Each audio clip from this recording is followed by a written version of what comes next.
please.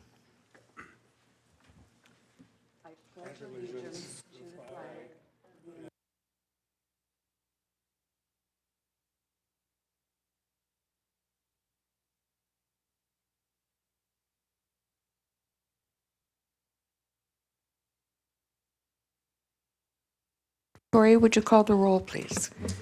Here. Here.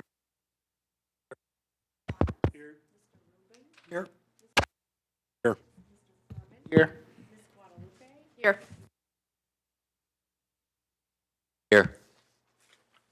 Thank you. Are there any changes to the agenda?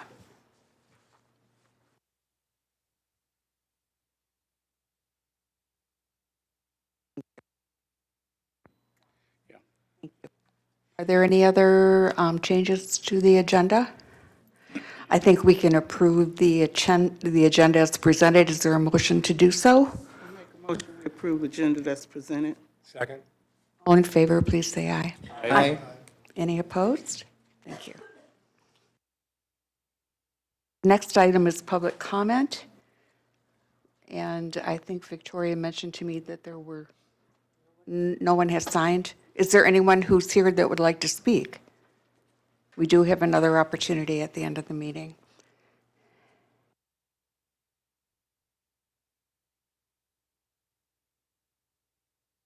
I was going to have a musical accompaniment or something here.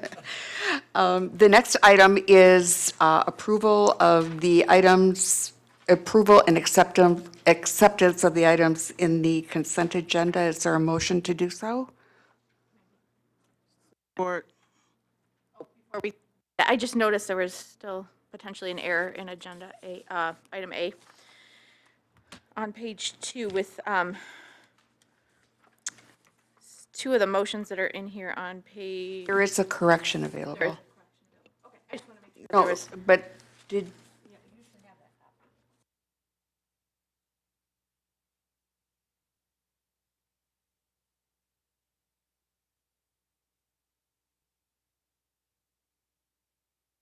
Wrong because it says motion by Mr. Landsman, supported by Mr. Torres, and then it has them as nays.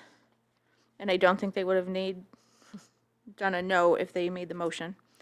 I think it's the wrong copy. not the updated. I do believe that I did make the motion, and I do believe I did vote against it.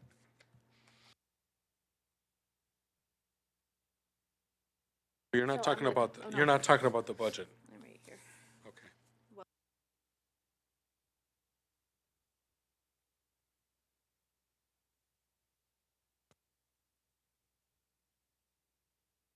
That's correct. I voted for the until filled. So that is, Do we not have the corrected version, Victoria? on page 3, item G. That was a miscommunication between Victoria and I. And so duly noted, and it will be corrected. And that'll appear again in our next consent agenda just for approval. Is it your choice to not include the acceptance of the board minutes in this consent agenda and wait till next month? What would you prefer? Make the motion that we approve it as amended with the verbal or correction. Are there any other comments regarding that? I want to make sure that we're doing what everybody is comfortable doing. Verbal, that's fine. I just want to make sure that since these are public, Yes, that we've we'll got the make correct sure that information out that, there. So- and we'll, maybe we can send it out so everybody can see it again. Okay. With that caveat, is there a motion to approve the items, approve and accept the items in the consent agenda?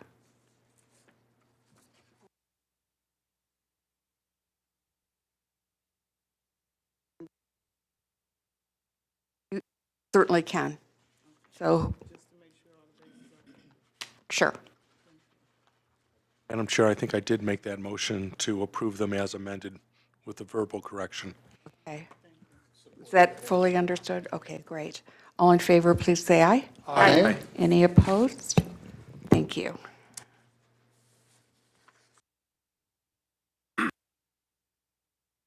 Next item is the election of board officers. And in time, we'll take nominations for board chair. Nominate Judy Summers for chair. Second. I accept the nomination. Are there other nominations? All in favor, please say aye. Aye. Any opposed? Thank you. I think. The next item would be the election of vice chair for the board. Are there nominations? Ruben for vice chair? Is there a second? Second. Do you accept the nomination?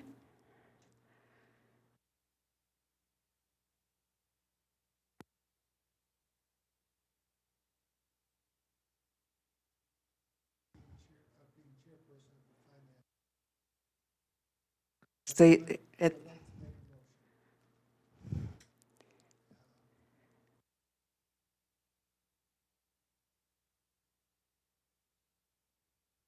or a second for the nomination of Ms. Bernard. I'll second that.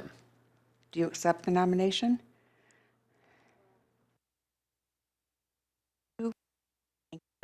Be happy to accept, but also if, I think Stephen's currently the vice chair, and if he would prefer to continue being that, I would allow him to do it, if that makes any sense. But if he wasn't interested, then I would take it. So at this point, pending what Dr. Taub has to say, okay, you're declining the nomination. Your nomination, Make a nomination for Dr. Steve Taub as our vice chair. or a second?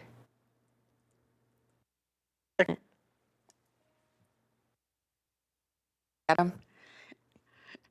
Do you accept the nomination? Thanks. Are there any other nominations for vice chair at this time? Ms. Newman? I would like to nominate myself for vice chair. Is there a second? I'll second. So obviously you accept the nomination. All right. Now, because we have two individuals who are interested in this position, I'd like each of you to take a few minutes and just tell us why you think you're uniquely qualified and why you have interest in the position.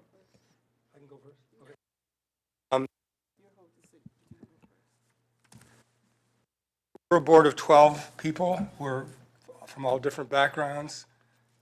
We look at things differently. We have a lot of different experiences. And I think that's our strength. Sometimes we get a little hot under the collar because we feel passionately about something. But I think that's a strength too, as long as we can come together and act as a board. The reason why I nominate Move the mic just a teeny bit closer. Thank you. The reason why made the nomination for vice chair is because I believe what we do has a lot more weight than what we say. And we say routinely, month after month, that the people that we serve are the principal people that are most important in what we do. In order to make that happen, the voices of people who have received services and primary and secondary capacity need to be in a leadership position, need to be in a decision-making position. That's one of the reasons why I pursued starting the CAC at the state level with the Board Association, which they accepted. And the first meeting will be held at the Fall Conference in Traverse City. There's a lot of decisions that are made that people who are directly impacted by don't have a voice. And I don't want to see that happen at this board. And I believe that it's more vitally important now than ever that we have the voices of people who are most greatly impacted by the decisions that these 12 people make in leadership. Thank you. Since we have two candidates, I'll have Victoria call the roll and indicate your support for either Dr. Taub or Ms. Newman. Newman. Newman. Newman. Bob?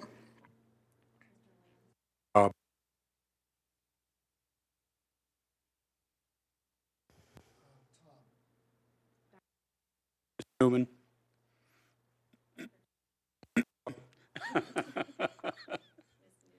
Newman? Newman.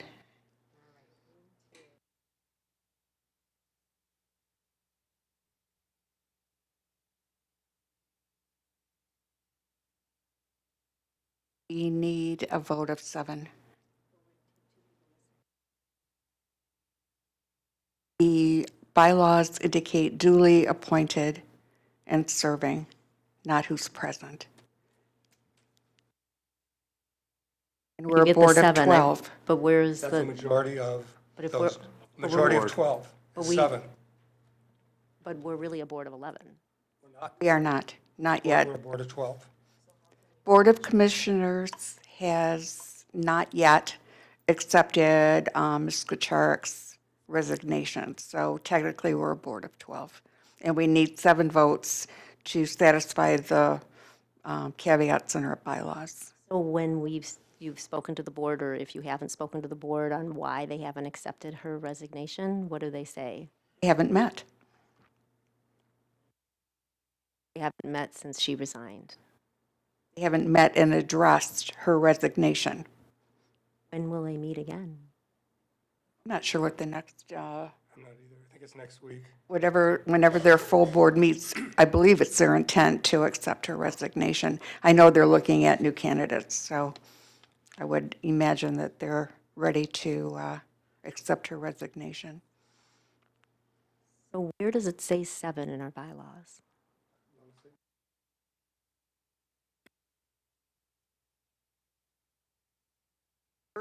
Page I have a of the copy. Oh, bylaw. I Do you don't have your I copy? don't have the first page.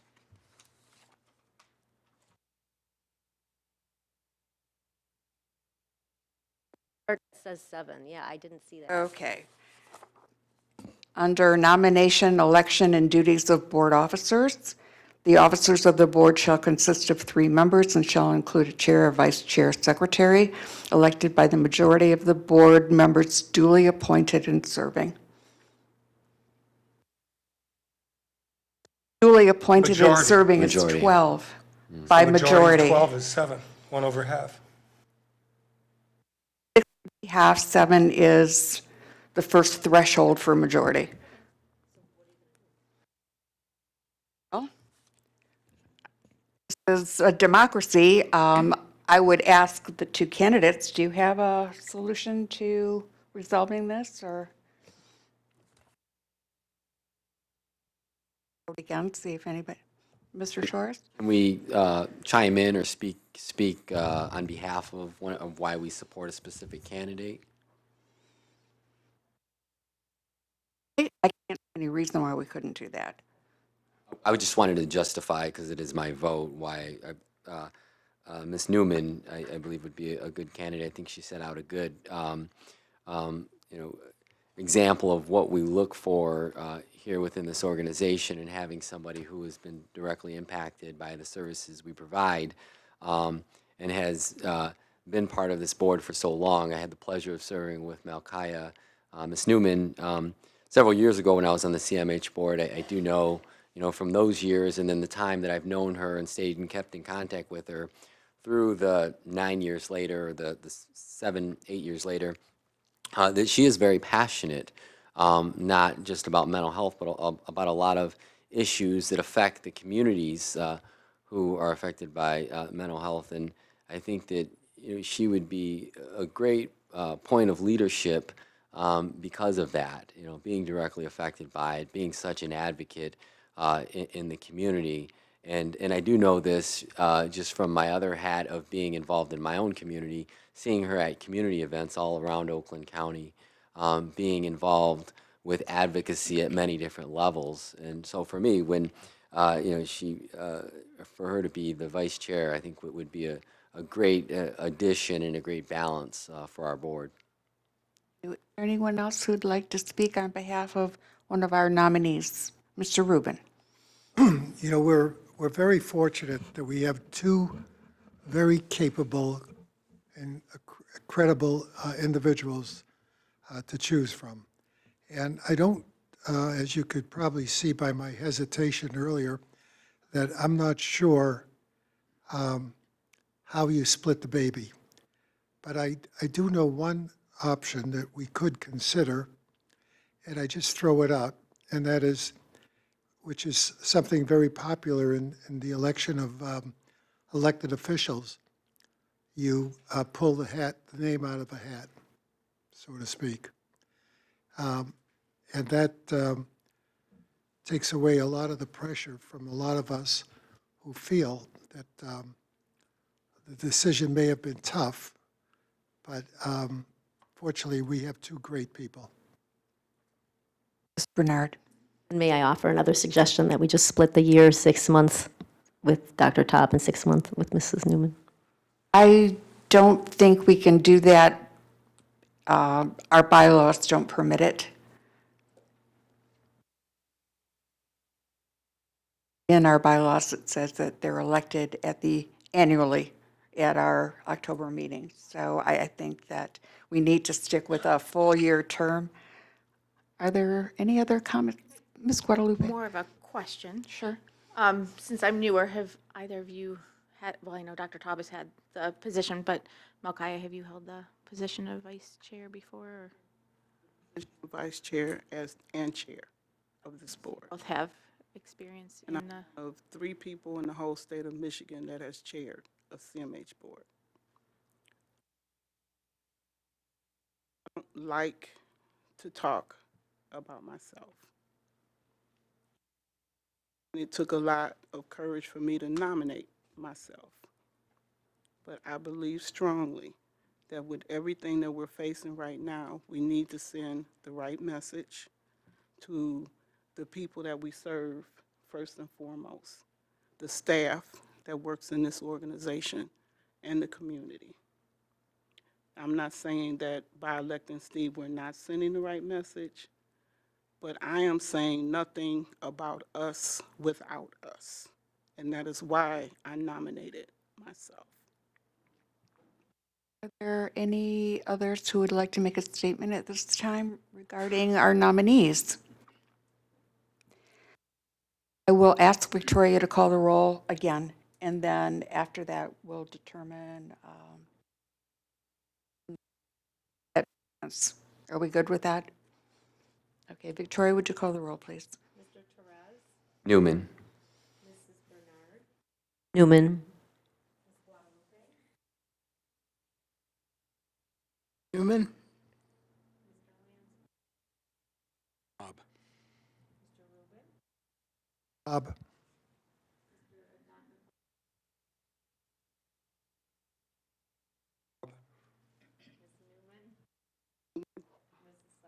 Newman?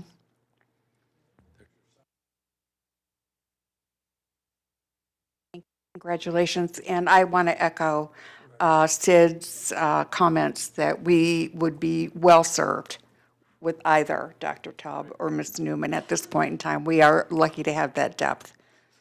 Thank you. And thank you, Steve, for all that you've done in the last year as our vice chair. We appreciate it very much. Congratulations. All right, the next election is for board secretary. Are there nominations for that position currently held by Mr. Landsman? I nominate Mr. Landsman. Second. Do you accept the nomination? do. Are there any other nominations? All in favor, please say aye. Aye. Any opposed? Thank you. The next item is going to be a little bit more interesting. That is our committee preferences. What I'd like to do is just go around the table and ask each of you which your preference would be.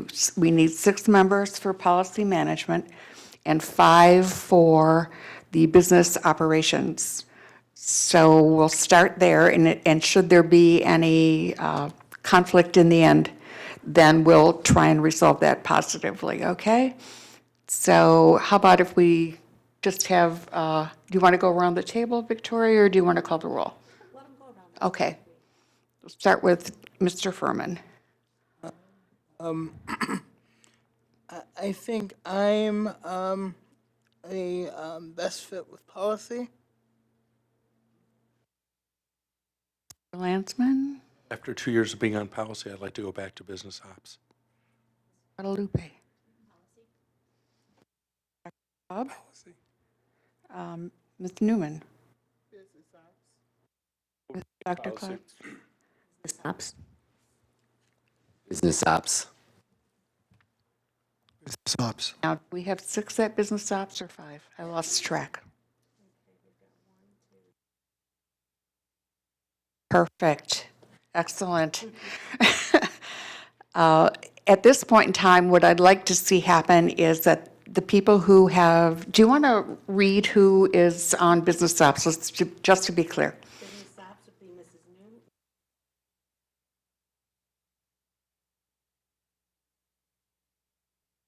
Right. Now, would the 5 of you put a name forward in nomination as Chair of Business Operations?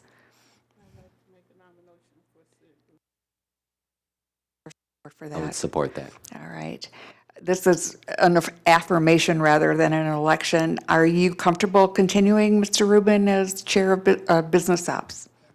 Okay, thank you. And thank you all. In terms of policy, we need a chair for that Policy Management Committee. Are there any nominations? I second.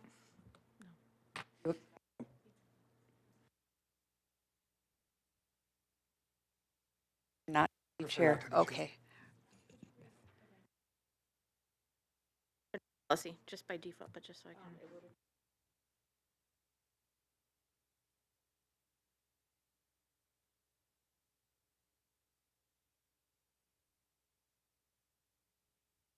Or another nomination for Chair of Policy Management?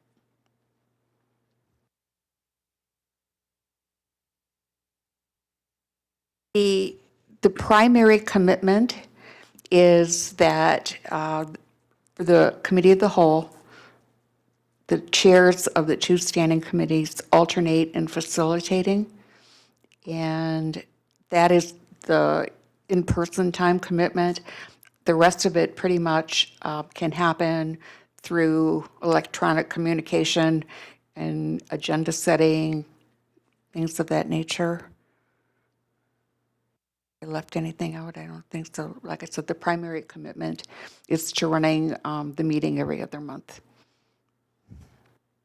Could you read the name of the policy people again, Victoria, please?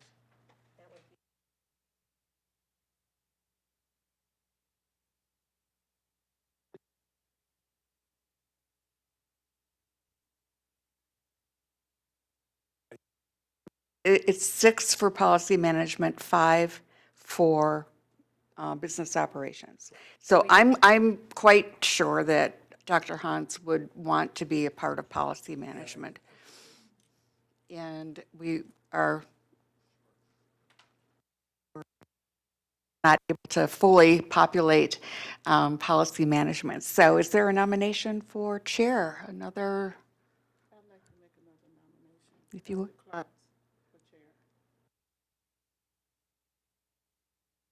Is there a second for that? It's an affirmation.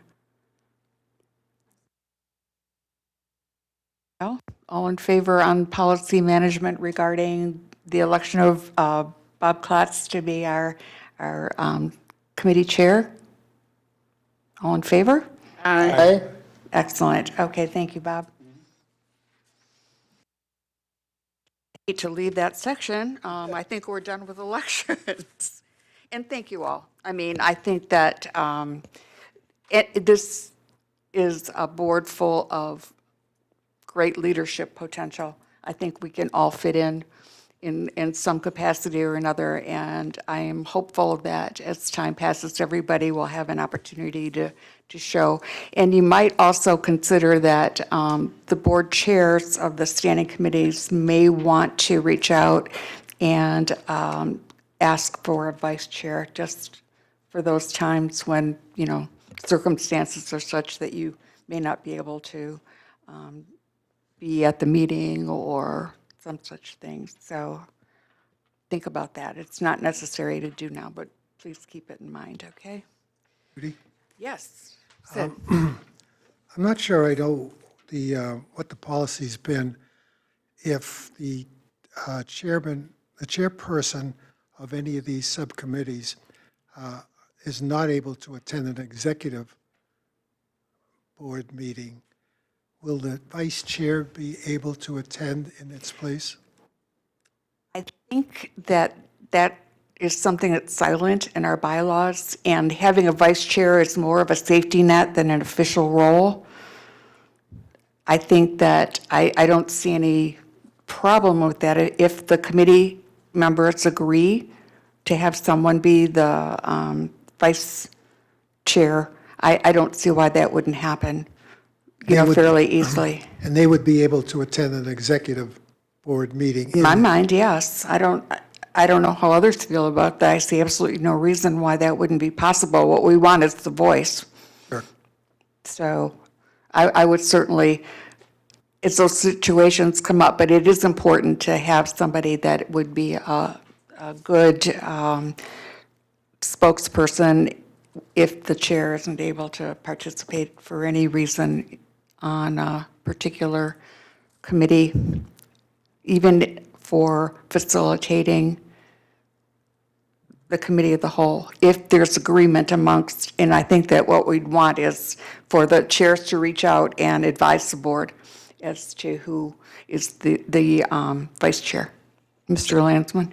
I might suggest at the next COW Committee of the Whole, or when each of the committees does meet, that their delegation then vote for a vice chair. However the chairs would like to manage that, it's perfectly fine with me, because as chairs of the standing committees, that is your responsibility and your domain. So, And then the other question I have is subcommittees. What is the policy, if any, to have subcommittees of a chair, of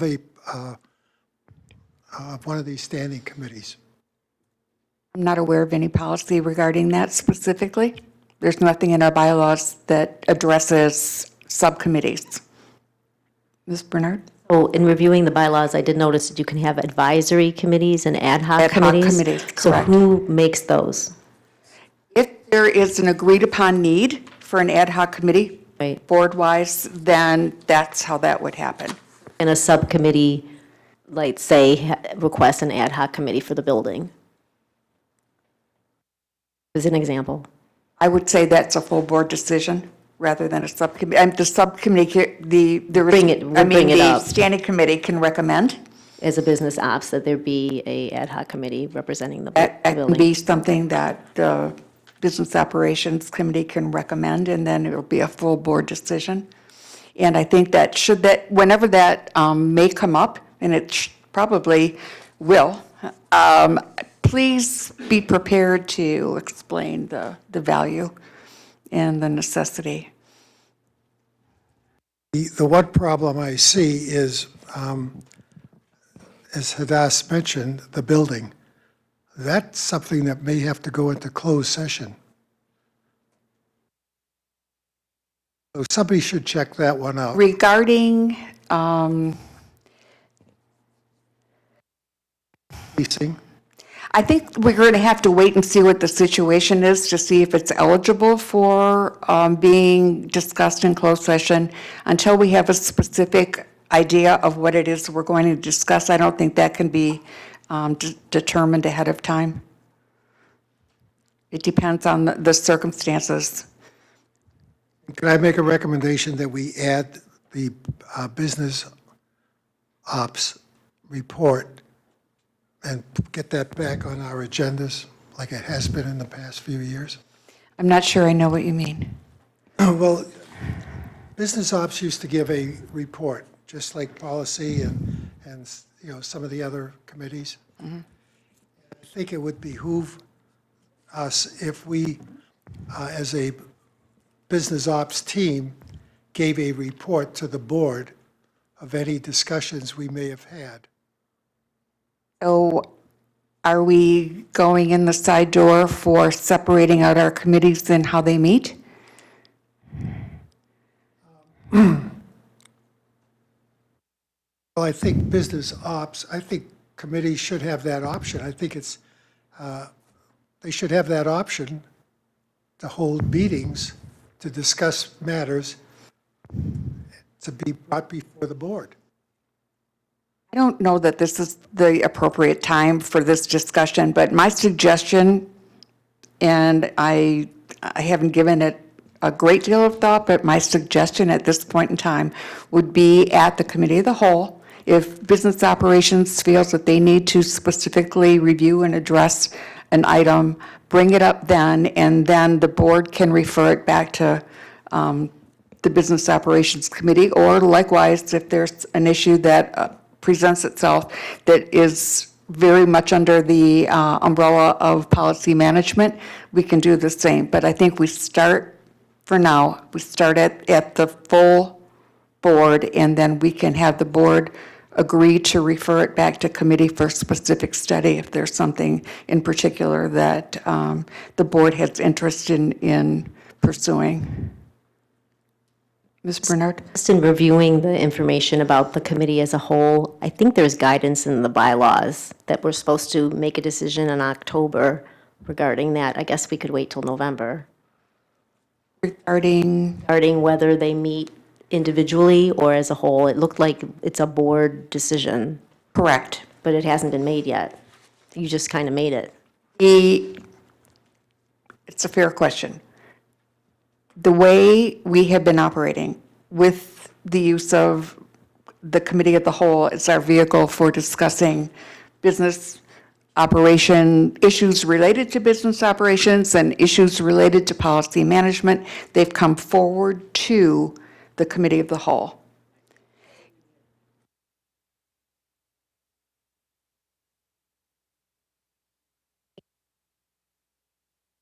It needs to be voted on. I know what that says. I mean, the bylaws fundamentally say that they can meet separately, or the opportunity is also for being a committee of the whole and meeting jointly. That's what it says in the bylaws. Mr. Lansman. I'm trying to seek some clarification here. So is there going to be a motion from someone that's on the Business Ops Committee suggesting that they have separate Business Ops meetings? Because I wasn't sure I heard that. Yeah, I didn't make the motion. It just seems to me that we could make the motion, and all I've seen in the last 6 months is that it doesn't, for me at least, it doesn't seem efficient. So I guess I would make that motion that the business ops, and whoever wants to come can still come, in my opinion, but have a meeting. Well, certainly, separately. they're all open meetings anyway. Right, yeah, have separate meetings so that they can be very focused and timely and address specifically what we haven't discussed it, but an ad hoc or advisory committee meeting for the building. So I guess, yeah, I'd like to make that motion. I don't know if there's any second. Could I just interject here? If, in fact, we're going to have this discussion again, it needs to happen at committee of the whole, not here. And I think everybody should give it a lot of thought, and we will put it on the agenda for the committee of the whole in November.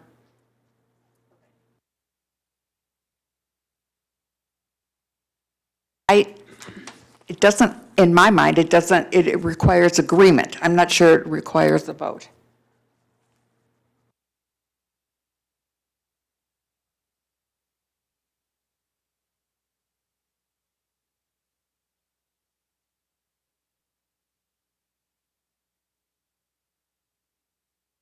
Okay, let's get clarity here.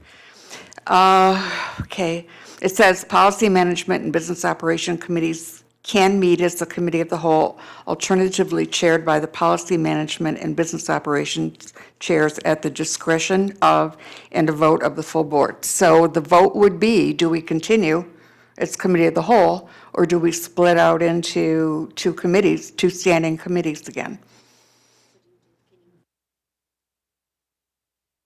On that subject, knowing that we're going to go in and discuss it again, then I think that it's appropriate to have that vote at that time. Or we can which would be my preference, refer it to a vote at the board meeting with the recommendation coming from the committee of the whole to the full board and vote at the board meeting. I'm reluctant to have votes at committee meetings. It doesn't mean that if we had the discussion as to whether to be two standing committees meeting independently and coming together with reports to the full board, if that recommendation is made at the committee of the whole, I see us voting on it at the full board meeting. That's what would make the most sense to me. We're not going to vote on it tonight.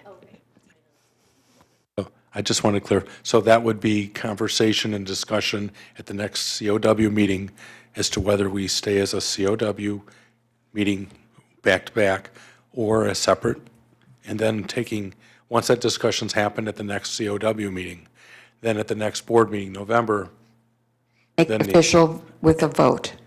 with which days and which times. Because it really does need a little more discussion. I think now it's the depth required, we're not prepared for that, but we can definitely have that be an agenda item for the committee of the whole with the recommendation pending the outcome of that discussion to the full board for a vote. Are we good? So then at this point, then Hadassah's motion should be withdrawn or tabled? It wasn't second. There wasn't a second for it, so it just, falls away. But knowing that we will put that on the agenda for the committee of the whole, that should occupy a fair amount of time. So we'll make sure that that happens, and the outcome of that discussion will be the recommendation for vote at the November board meeting. Are we? I know, that was a long way around. That was a lot of words and what have you, and I just want to make sure that we're going to have a very active business ops team. They're going to be very active. There's a number of issues that, in the interest of civility, I wasn't very successful in getting out on the floor for discussion in the last few years. But I can see that the board should know what each committee is doing. And I don't believe that, I just want to make sure that each committee has an opportunity to have meetings when they want to have a meeting to discuss issues. This is the discussion we'll have at the committee of the whole. Keep those thoughts. And I think that that's the core of the decision to be made. So we'll make sure that everybody has a lot of time to kind of gather their own thinking and listen and make that decision at committee of the whole in November. Are you all right with that, or? Final decision in November, but we're going to have a committee of the whole meeting prior Committee of the whole. to the board meeting. We will meet as the committee of the whole in November as on the date on our calendar. We will do that. We will have the broader discussion about whether or not we're going to proceed as two standing committees as identified in our bylaws, or if we're going to continue to meet at the committee of the whole. The results of that discussion will be voted on at the November board meeting, and then going forward. Are we okay now? Thanks for clarifying that. No, for me. it doesn't feel very clear to me either, but I understand but I think that I didn't really anticipate this discussion coming up at this point in time. I did anticipate that it would be made, and I would prefer that we take the time and do it at the committee of the whole, if that's agreeable. Does that make sense I'm open to other comments or points of view. Dr. Klotz? Excuse me, point of clarification. Admittedly, I'm confused. We have three standing committees, recipient rights, citizens advisory, and oversight policy. Those are not standing committees. Those are board advisory committees. We have 2 standing committees in our bylaws: policy management and business operation. The others are advisory committees to the board with board representation.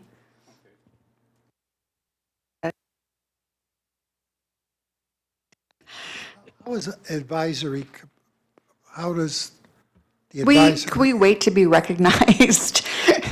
Okay, Mr. Rubin, please proceed. Right. What is the advisory committee? I've not seen that here before. Is that going to, We're talking about the Citizens Advisory Committee, the Recipient Rights Advisory Committee, and the Oversight Committee. And those are committees that submit reports to the board and have board representation on those committees. fully understand? Dr. Tom? Those are not committees of this board, those are committees of OCHN. that report- Yeah, right. Yes, required by the code and with board representation. Right.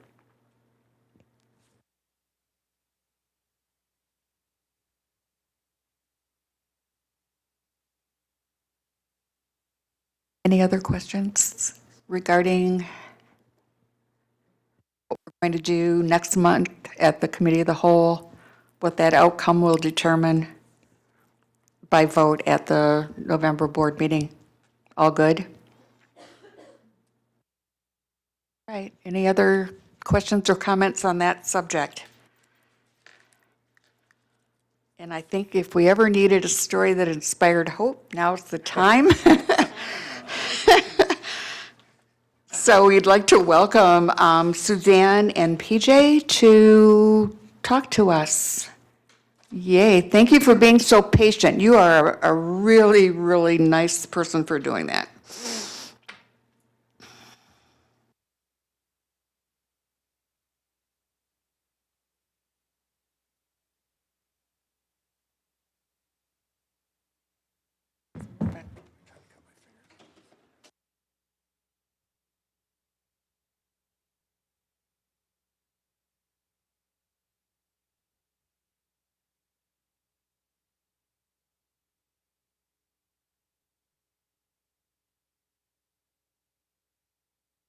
Welcome. Looking forward to hearing the story. Not working properly? Oh, needs to warm up? I need to It hear. should have you been hear at me this now? table. We could have Can you warmed it hear up me just now?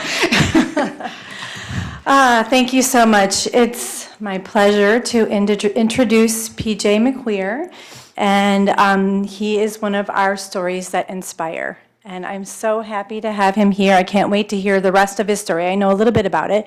PJ lives in Rochester Hills, and he has a lot of interests. Some of them include politics. He likes history, and he likes foreign languages and opera. So those are some really interesting subjects, yeah. Those are not in the speech. That's okay. Now they know a little bit more about you. He is an active volunteer in the Rochester area, and he is embarking on a new career adventure or business venture, which I'm sure he'll talk to you a little bit about. And it's my pleasure to introduce PJ. You're on. Let's give you a Welcome, mic. PJ.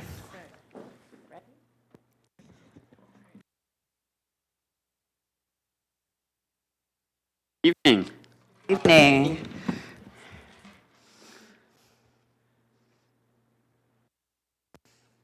I am PJ. I was born in 1987. I was diagnosed pro-high at 1.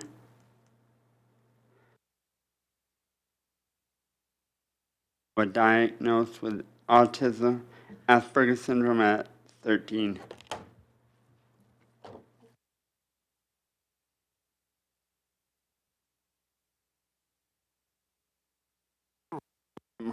Significant milestones. I received my Rochester Hills, Rochester Community Schools diploma at in 2014. I continue to sit in on classes at Oakland University.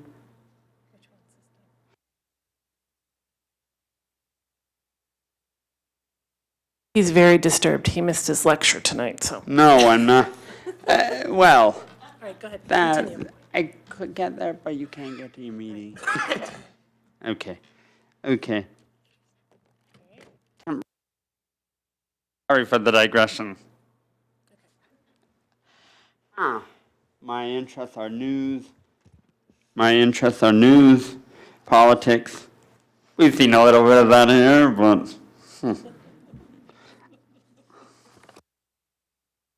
History, battlefields.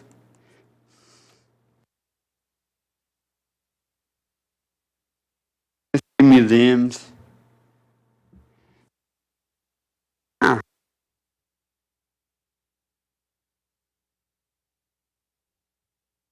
History, libraries, bookstores.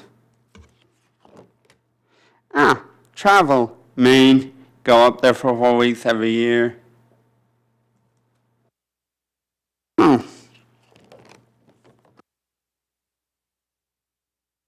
Traveling in Europe. Hopefully I'll be in Ireland this year. I don't know that yet.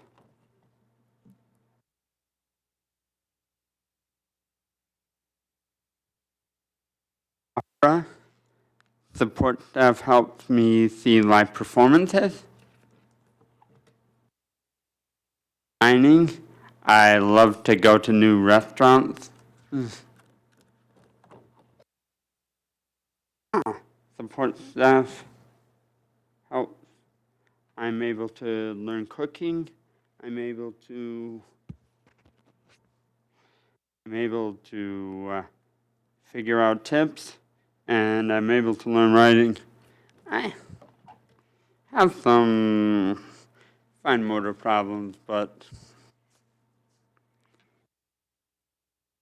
support staff provides companionship and helps enrich my life.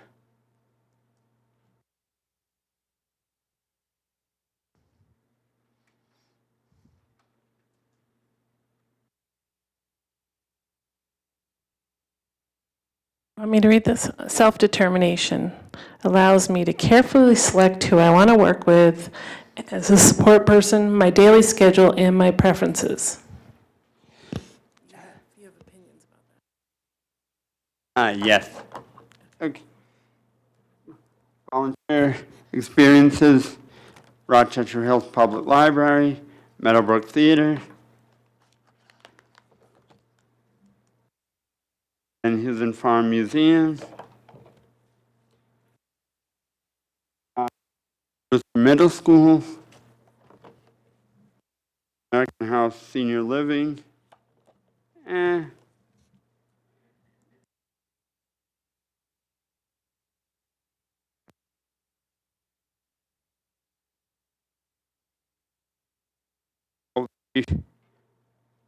volunteering helps people.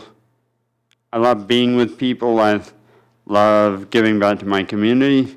And the volunteering helps other people not to have to do what I'm doing.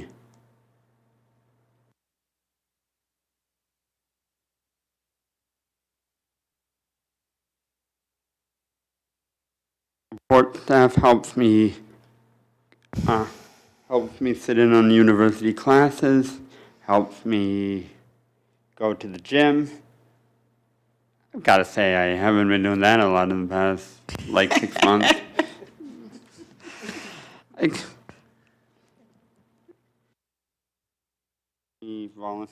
Helps me volunteer and enjoy life more generally.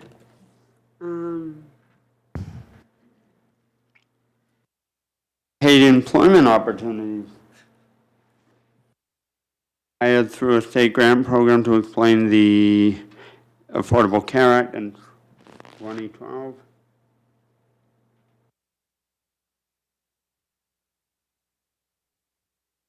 Then in a self-determination session at CLS in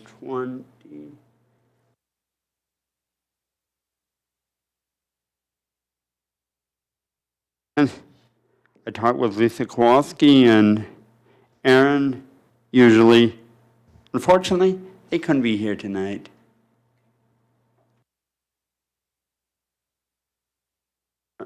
I like to help teach about autism to the students at Rochester Community Schools. It's something that people need to know about because, okay.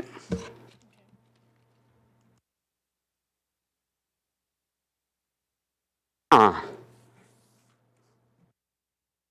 went to Rochester schools, and in 5th grade I wrote this. And I feel fortunate that I have help from a paraeducator, my teachers, and especially the kids in my class.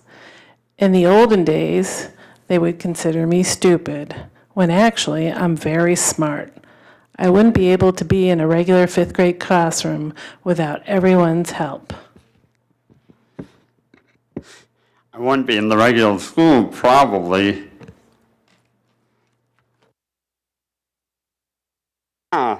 Life experience number 1.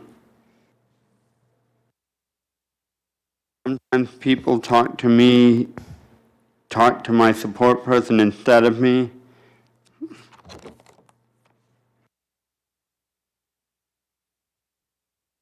Number 1. Fewer words are better, even for someone with an excellent vocabulary. Think before you talk and communicate positive way, clear and simple. There may be certain times where you need to communicate very bluntly and directly, and prepare possibly for misinterpretations. Well, that's another talk. Invite you back for that one.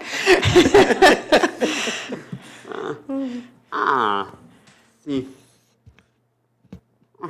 you this evening with friends, especially recognition award, ARC, award winner 2011, and I attend Walk a Mile in my shoes valleys. And I just received my life award. Thank you.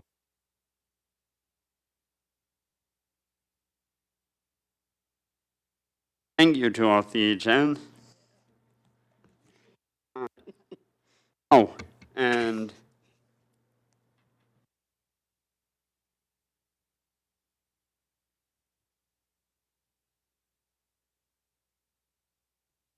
I'm not the best of support workers here. no. No, you're not. Sometimes you need to be blunt. Yeah, sometimes you need to be blunt, right? Sometimes people don't want to hear the truth. It's true, PJ. I have a new business venture, Return to Lender. I collect people's cans. I would have brought a contract with me, but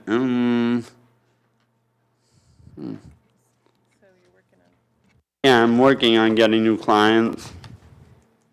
And Disability or not, we are all capable of expressing our hopes, dreams, and preferences. Success comes with good supports, and when we are empowered to act on our choices, our lives become more meaningful and fulfilling.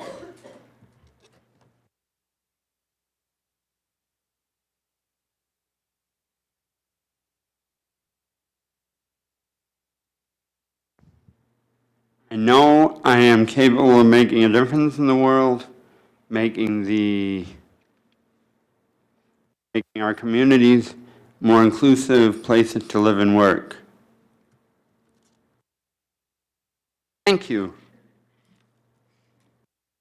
Thank you.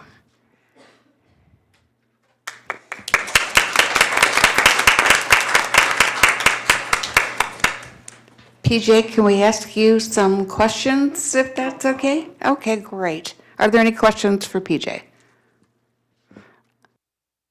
Sure. Thank you for sharing. I'm very impressed with all your volunteer work. I'm wondering, when did you graduate from Project Search? Wondering, the last couple years? Gotta be 5 years ago. I spent my morning with Carolyn this morning. Oh, Yeah. It's a great program, yep. great So, I have to second that. That was a great program. thank you for being here and sharing. Are there any other questions for us? Can I make a comment? So thank you so much. It was really a great presentation, and I think you have an incredible sense of humor that you maybe want to be in front of other people to use. It's just, it's inspirational, your sense of humor, Oh, too. yes. Thank you.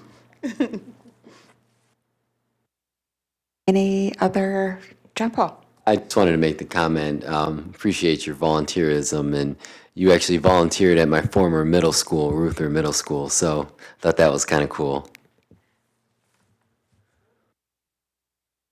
I didn't the last half of the last school year, but So the biggest challenge for our families is to get folks to be our support workers. And that, I think everybody faces that all around across the district. So volunteering, if we didn't have the wonderful support workers and the support from OCHN, we wouldn't be able to do half of what we do.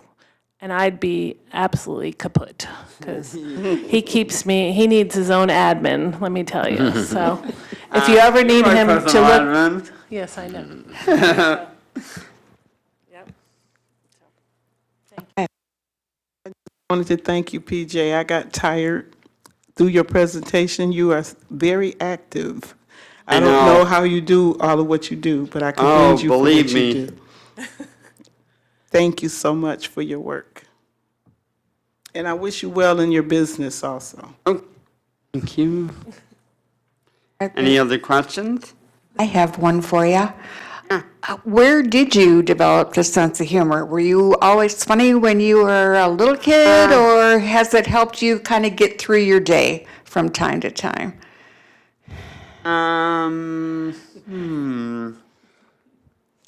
No, does help me get through the day. Where did you get your sense of humor? Probably from my mom's parents. You would say that my father was the master of sarcasm.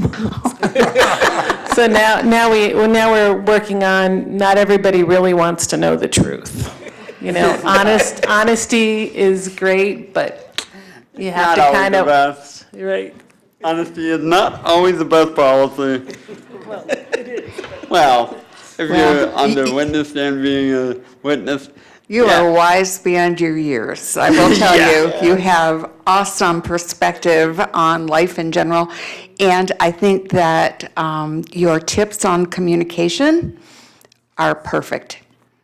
Thank you. You're very welcome, and we're so glad that you came and told your story tonight, and I'm very sorry that we kind of made you wait a little bit, but you Oh. did great. No problem. Well, thank you. Your kindness is appreciated.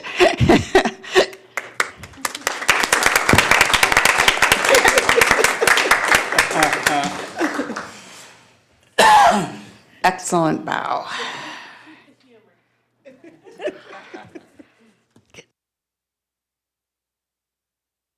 Well, I think PJ put us back on track.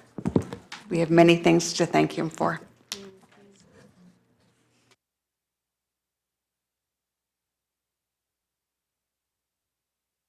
Patrick. Back to follow. That always happens after our stories.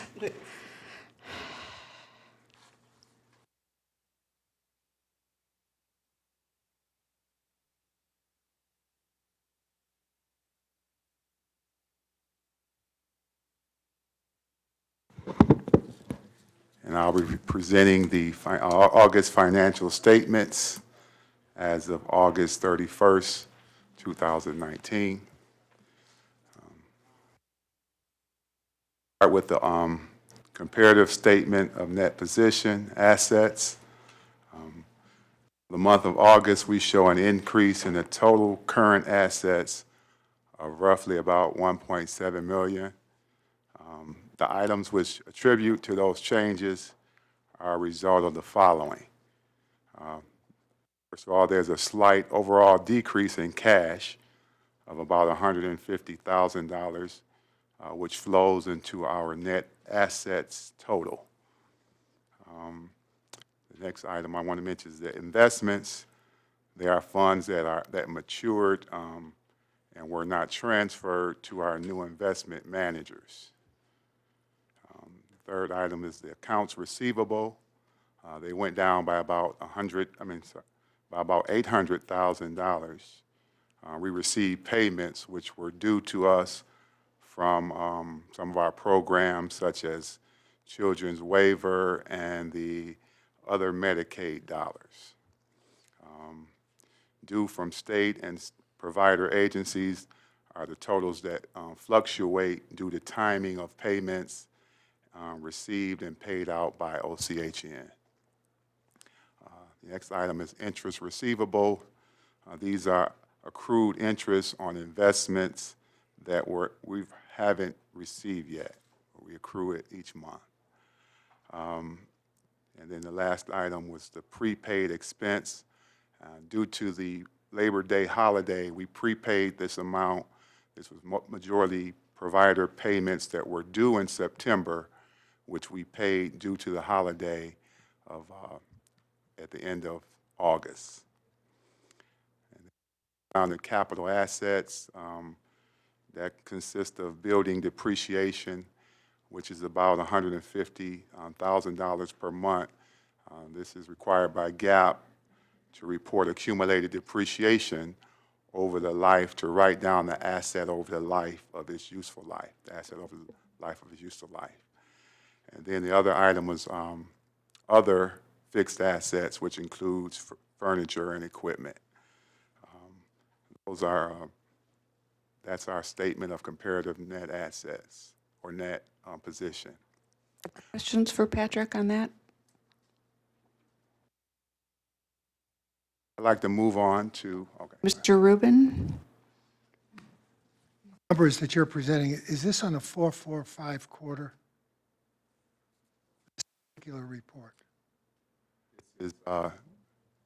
This is based off the August 31st information. 3 weeks in, for Any accounting purposes, how many weeks? 4, 4, or 5?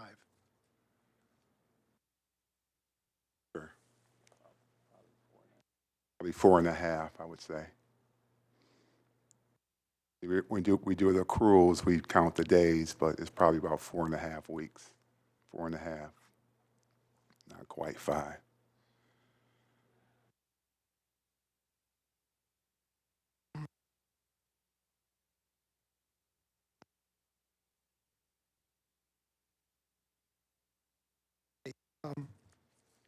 That's for the period ending August.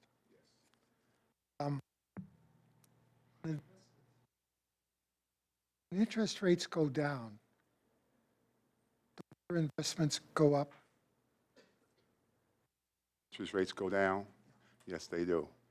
But it's only it's a market value. That. Right. But in this case, the investments went down. So you sell off any, and if you did, where did the money go, or cash in any? Oh, we never sell any, first of all. We don't, that's not our sale. So if you cash them in, they expire. Yes, they expired, they matured. And when we transferred from the two investment bankers, C.S. McKee and Morgan Stanley, we transferred to our new investment banker, which is UBS. And when those investments transferred, we had some additional cash that we didn't bring over to the new investment firm. and it matured. Those were What do you do with the monies that you get that mature? we used it for cash flow and for Cash operations, yes.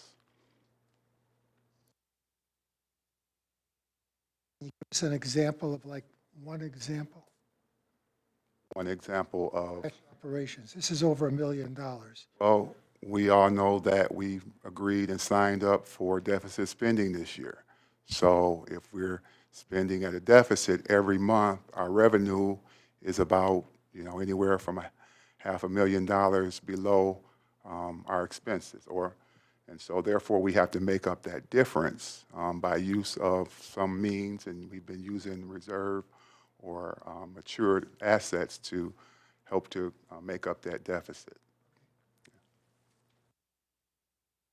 Are there other questions for Patrick? So I'd like to move on to the comparative statement of net position liabilities.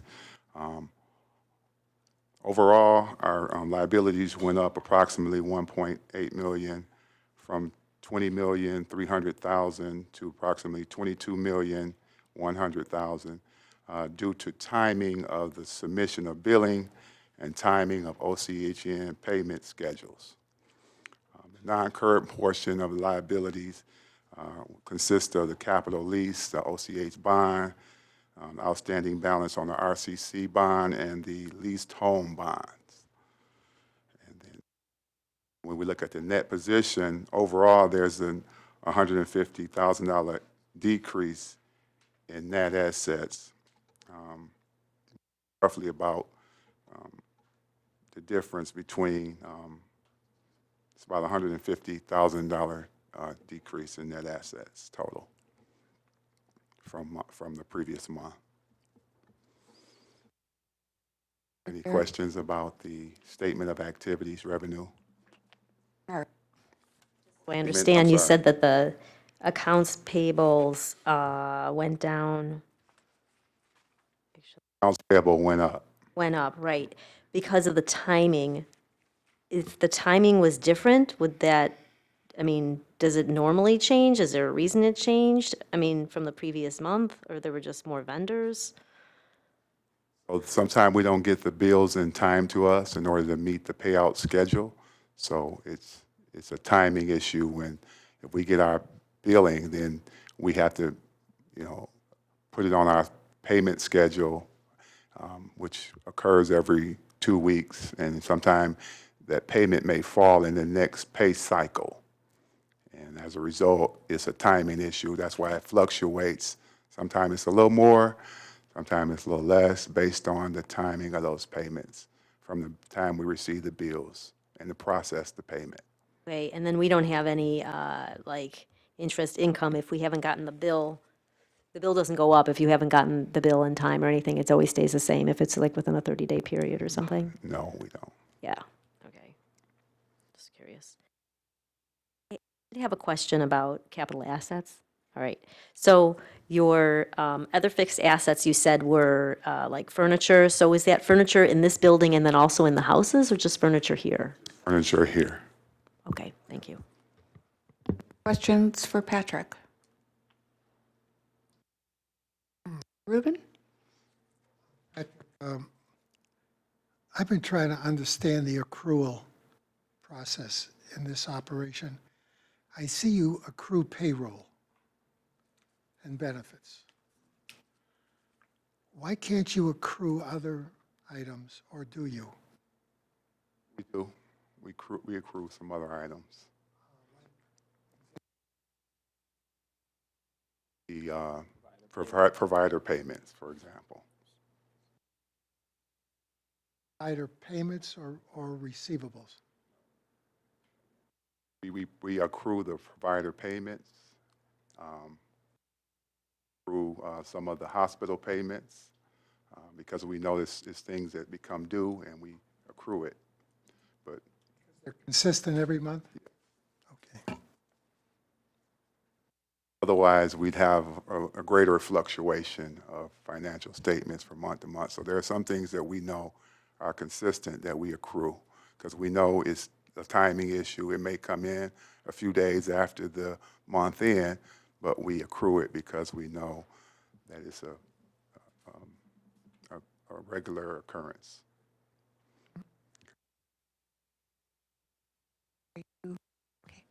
You'd like to move on?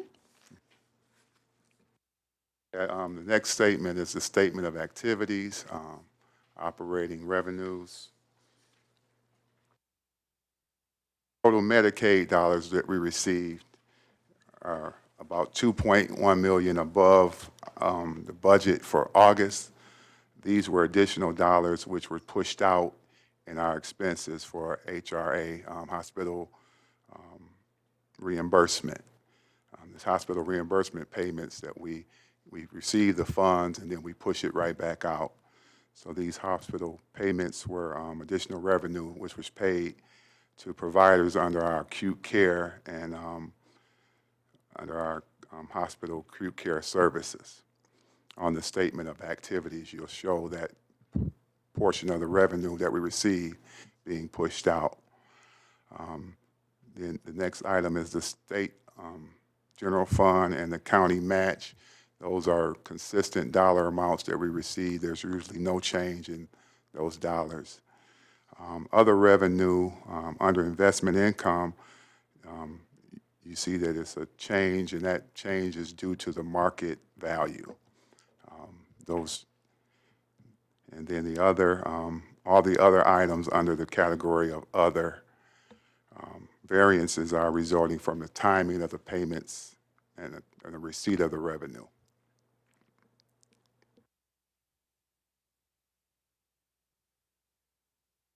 Questions regarding revenues for Patrick?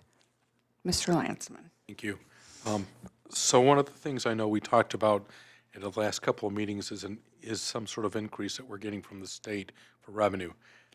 I'm going to assume that that's not reflective in the in this August statement, but they will be reflective in the September statement. October. Or in October? Statement, yeah. Okay. Because we haven't received any of the new funding until the end of this month. We'll know exactly what that looks like in our after the fourth Thursday. So that'll be probably next week, I believe. Yeah. Then that's going to, then we'll use that to replace some of the shortfalls that we had where we pulled ISF funds out. So, Okay. That was my question.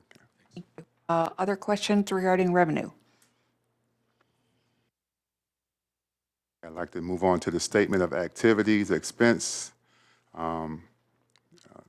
Under the administration, there's very little variance. I move on to the program and other expenses.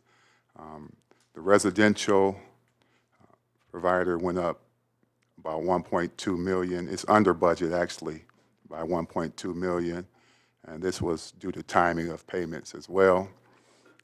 Crisis and acute care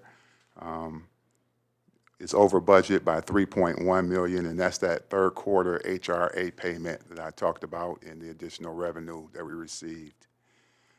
I missed over the core provider adults, which was the first line item. It was a fluctuation in service provided, so those services fluctuate from month to month based on the level of care and the number of people served. And then VOC and non-VOC was under about 400,000 due to timing of payments. Substance use was over budget by 126,000. This lets us know that more services were provided. There was an increase in service. And then core provider kids was under by $872,000, and this was based on a third quarter reconciliation that was done for Oakland Family Services and Easter Seals to align a decrease in their payment based on the reconciliation for the quarter. And then the ABA services, autism, it increased 225,000 due to more services provided for the kids, and the autism centers had an increase. The last item is the grant expense, which is due to timing of reimbursement. We push out the money for the grants, and then we get reimbursed for after the service is provided. And Overall expense is about $648,000 over budget. Any questions? Ms. Bernard? I was wondering, I don't know, maybe Kathleen can put some color on the core provider, what happened, you know, where they needed to have that aligned, if you know. For, it says core provider, you want to repeat what you said, so I just was wondering what happened. For the third quarter reconciliation, Yeah, it's, yeah, so, I mean, why did they need that? What took place that would have caused the $872,000 variance? well, we pay all year, and sometimes we overpay, or in some cases, we may underpay, and after reconciliation is done, we true up and get the right number so that we may have overpaid for that service. And then we find out that we need to reconcile the difference, and that's what happens. So it wasn't that they provided less services that you anticipated? I mean, because that's sort of the way I would read it, but it doesn't, that's not what took place? I think with the reconciliations, I brought Eddie Brown up here to, speak to that, because he usually handles that part, and I wanted to make sure we provided you with good information. Hello. Well, I don't handle that part, but I work closely with the cost utilization team that does handle that. And so what happens is the board already are aware of that we do our costing at year end to true up what our expenses to the providers really were for the year. And usually what happens, we have big totals that we have to either pay back or either the providers owe us. This year going forward, we took the initiative to do reconciliations periodically throughout the quarters. And so by doing that, we're able to make those adjustments within the year. And so at year end, we shouldn't have too big of variances in our, costing totals. So, year end is in a month. We'll see it next month, right? So periodically, is it quarterly? Is it? Quarterly, But correct. so this isn't in the quarter. This is the month before the end of the year.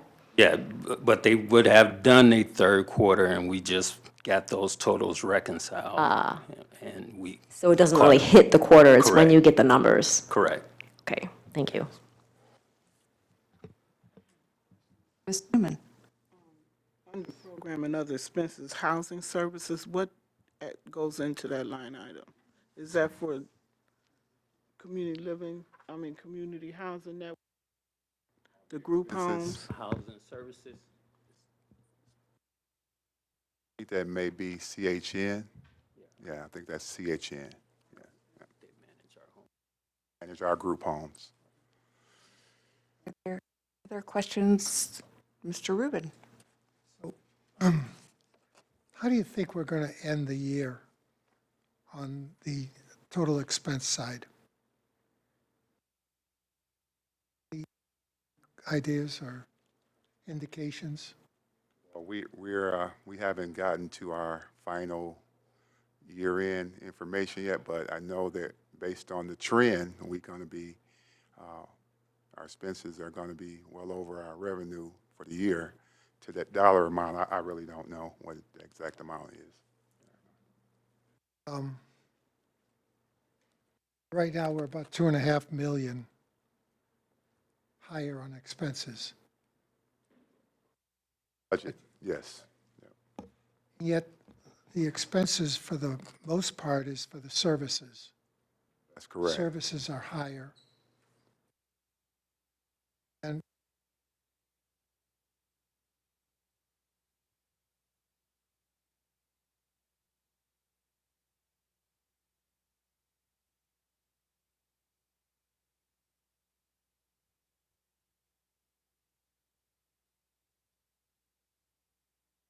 current trend continues, well be north of $3.5 million for expenses. What current trend are you referring to? Total expenses. Yes, that's correct.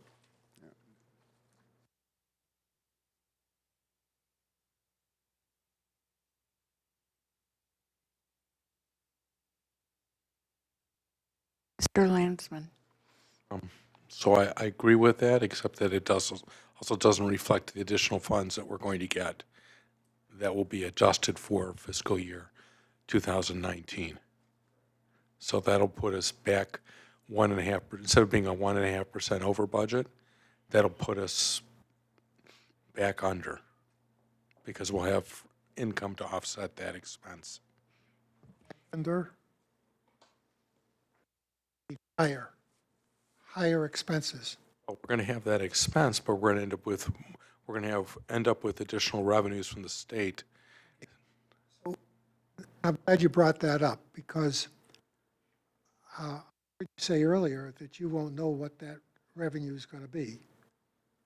But we haven't received we haven't That's what you said. received the payment amount. We're gonna do yeah. Let's say you get it in November. We'll get it in October, You'll get it, the first but the capitation fiscal payment. year, ends September 30th. Correct. So even if you get it in October, you're going to use those funds for the losses from this fiscal year. Am I wrong? Well, I think you're talking about maybe Kathleen. I see her chiming in. She getting her mic in here, so she might want to. Yeah, yes, the dollars amount that we were talking about, the anticipated amount, is for FY20, beginning October 1st. So as you were noting, we are in deficit for FY19. We expect to be in deficit. Quite frankly, at the beginning of the year, we had a budget that was approved in deficit. We all agreed that we look toward not cutting services, hence we look at any investments, any reserves that we have to move to cover those costs. We were anticipating some type of legislative supplemental for FY19, and with the governor's budget actions, that has not yet gone through or been approved. So our organization, as well as the other PIHPs across the state, are looking at a situation for FY19 ending up in the deficit. So we do have funding in reserves that we will be looking at moving into FY19 if it's necessary and the government or our legislature doesn't take action at that time. We're also likely, help me, budget and finance folks, to have some cost settlement with providers at the end of the year, which will also offset some of that deficit. So Patrick and Eddie were very correct that we are still waiting for what our position will look like at the end of this year. But if we don't receive a supplemental, we are preparing a contingency approach. Settlements will happen sometime in December, January, February, when we do that with all of our vendors, right? Our core providers. Okay. Kathleen, you obviously know I've got some concerns in the direction that we're going in with cash. And when I hear things like the interest revenue is going down, our earnings from interest, our interest value, no, that's wrong. Our investments are going down. We're taking that money to pay for expenses. So from a budgetary standpoint, if you add that to the continued losses, monthly losses, by the way, I'm all in favor of spending more money for services than less. But that money has to come from someplace. And I don't see where it's coming from, because what we have is increased administrative costs.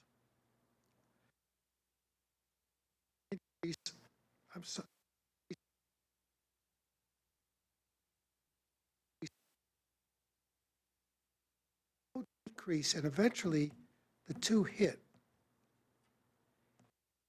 Some of the concerns that I would have, and we should better indications other than we're going to get 3 million from the state, and that's going to come in a period where you may want to use it for this fiscal year, but that'll be up to the accountants.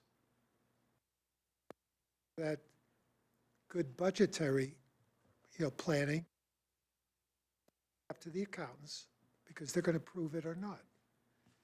But it's, those are some of the concerns that we as a board should have. And yeah, those are expensive.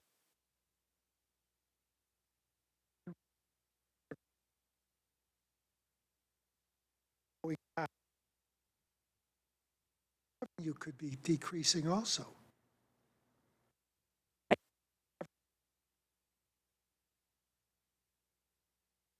Yes, I do understand your concern. We have had a multi-year approach on how we were dealing with the decline in revenues.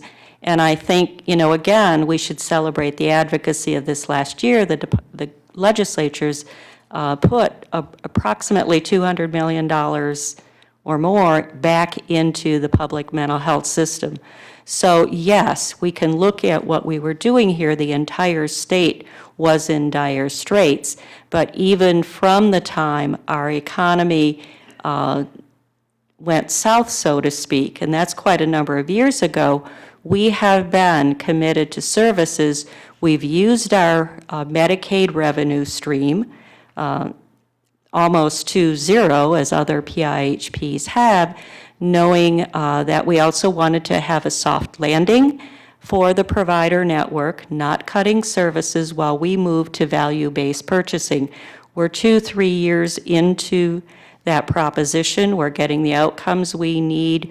We have more of an understanding of what the steady expenses will look like, which then allow us to take a look at demographics and really dig into trending and where our future spending needs might be. So we really believe we are now on the upswing of that strategic planning. And I don't see the revenue declining over the next several years. Do we need to budget correctly and bring our Medicaid spending in line? Yes, indeed.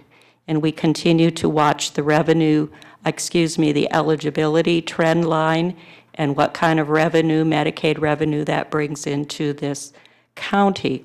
But, there were some specific calculated risks that we did multi-year planning for in deficit spending, knowing that we needed to get exactly to this point where we are. So I don't want to diminish your concerns, because we all take a deep breath as we're moving in that direction. But if we, need to sit with you individually or as a committee and explain more of what we've done and why we've done it, we certainly can do that.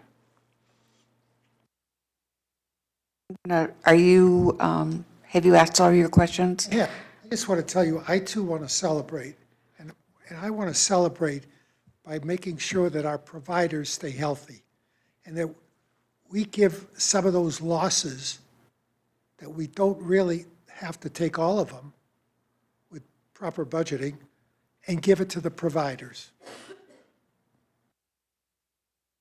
I don't know if all that makes sense. Yes, it does, and we certainly have been working with the providers on our value-based purchasing approach, and a number of providers have increased their position while others have not so much, because we have been committed to consistent payment for the outcomes that we wish to purchase.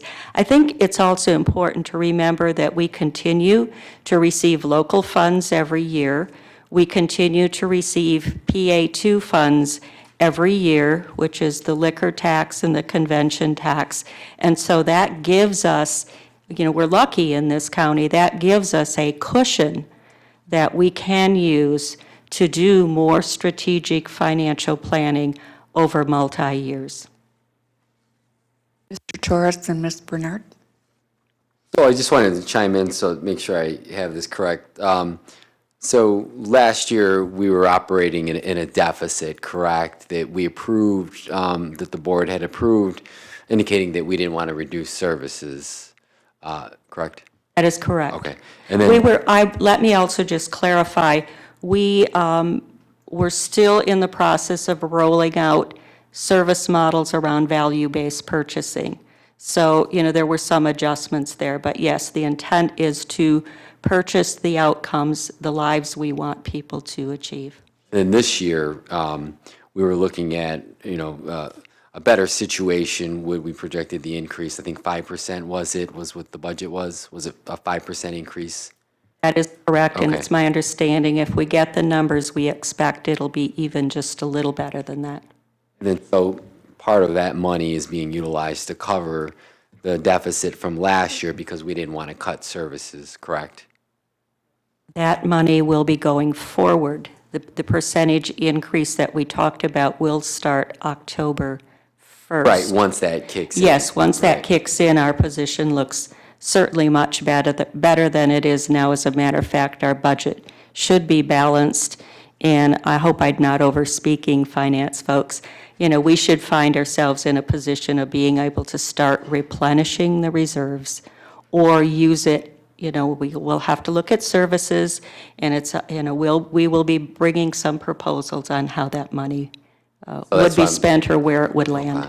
And then, so the way we look at it then is that we didn't cut last year because we wanted to continue the vital services that we provide.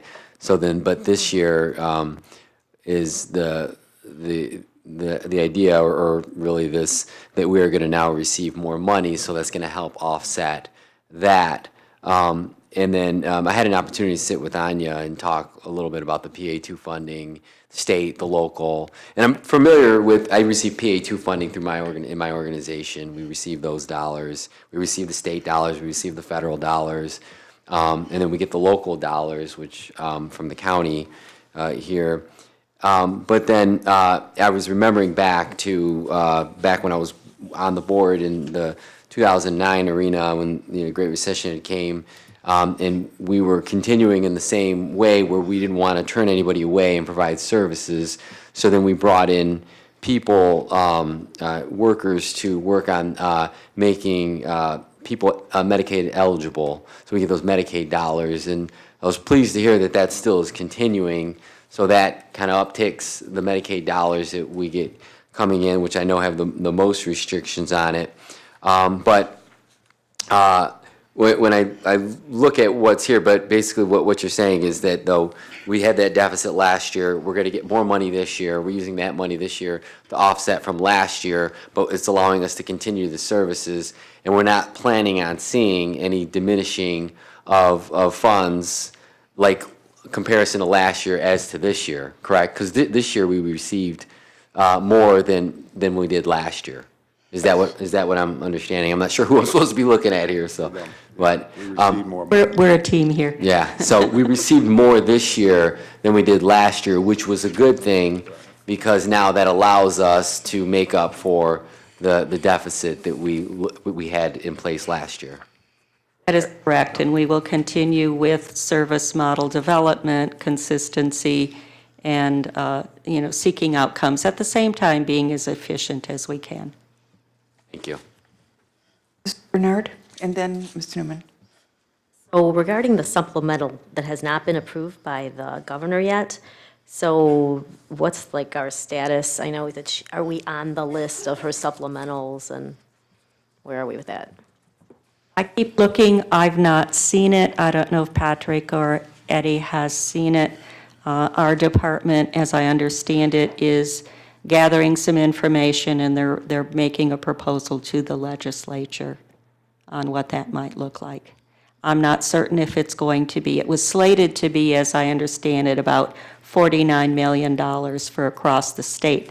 I do not believe that would have been enough to cover the FY 19 deficit for all 9 PIHPs. Nonetheless, it would have been a significant amount to offset any deficit we have. Was it originally in there and she marked it off? That's my understanding, Oh, yes. it was. That's why we thought we wouldn't have this. I see. Okay, so it's a significantly less. Do we know the amount that it's less than what it was?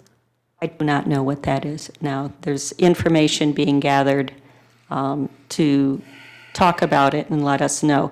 They are still looking to at least get, they meaning the department, Right. is having conversation to at least bring some money to the table for the PIHPs to offset FY19 deficit. What that number will look like, I don't know. You did mention the possibility of the 46. There was an initial $49 million recommendation Supplemental. for the supplemental. And I'm just curious, based on how they did their, the funding to us for the legislators, to specifically to Oakland County, if we were just to guess, if they used that same formula, would we, and we did, in the supplemental of 46 million did go through, do we have any idea what percentage we would get? I think I think the formula was based on a past formula, if I understand correctly. So it wouldn't be the formula going forward, but we thought it would have been, as I understand it, maybe $5 million. We might get 5 out of the 46, so there's that possibility. And we're just waiting, and we don't have any idea when we'll find out. No. Okay, thank you. However, we do have the funds to cover that. Oh, yeah, to I'm cost aware. shift if Yeah, I'm necessary. aware. Thank you. Newman.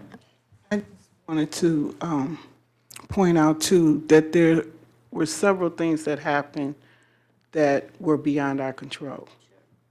Because when Healthy Michigan came in and they started moving people that should have stayed on regular Medicaid, that took a big cut out of all of our budgets.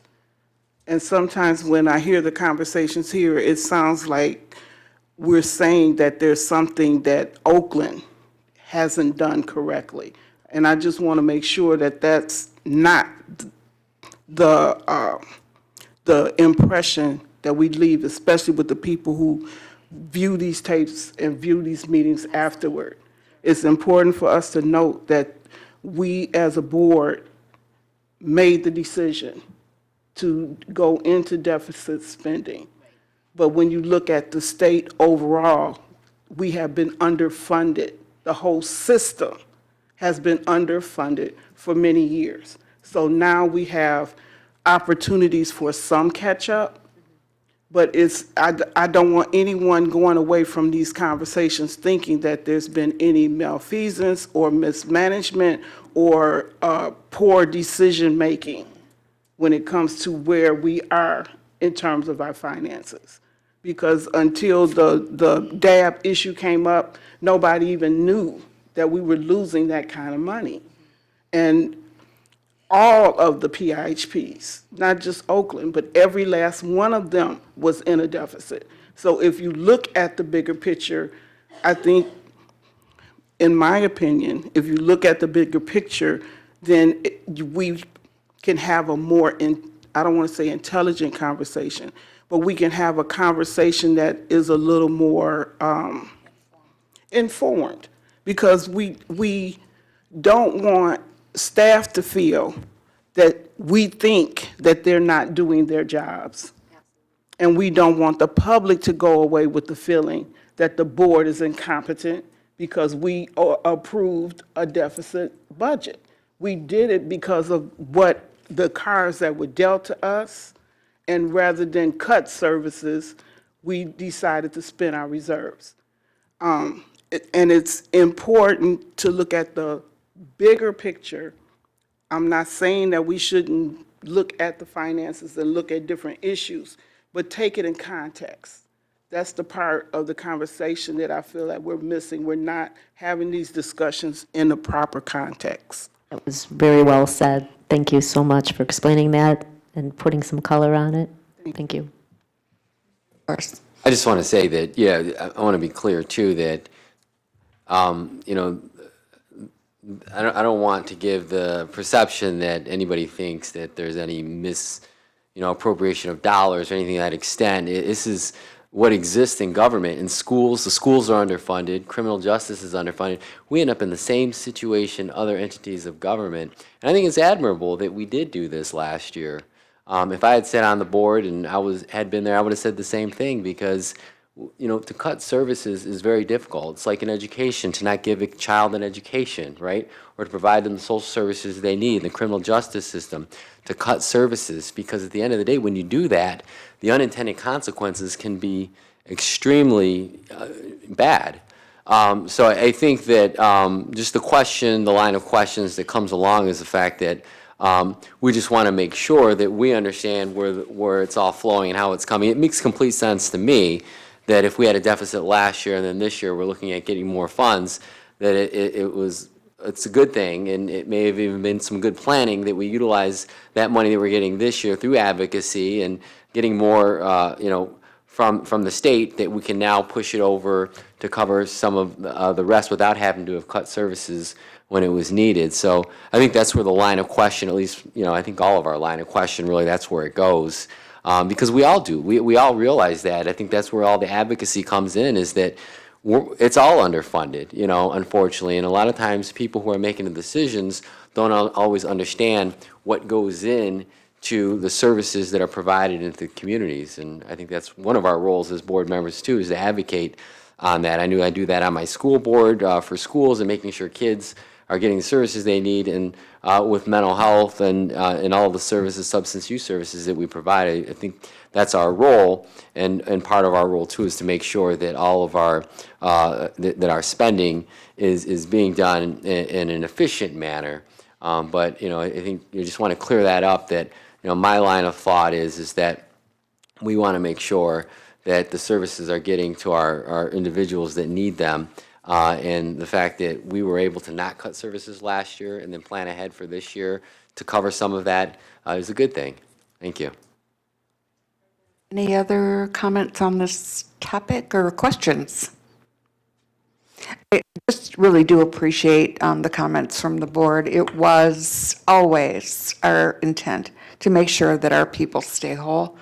They're absolutely at the forefront of every decision that we make, and that we had to struggle uphill for a number of years with not having the full funding that is appropriate for the services that we offer has been insurmountable. And the fact that we came to the place where we did have to hit reserves, but they weren't completely diminished, and we were able to sustain services for people and look at better ways to deliver and to cost them, I think is admirable, and I certainly appreciate our staff for being able to do that. I think that it was a leap of faith on the part of the board to approve fundamentally a deficit budget, but knew that it was coming from the right place with the right information. So I certainly appreciate that as well.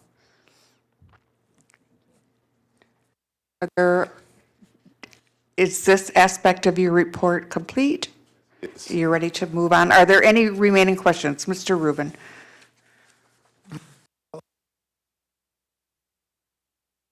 One more thing to present. I'm done with the financial presentation. Are you talking about these 2 pages? I would like to discuss that for a moment. Maybe you could tell us what you're talking about? Yeah.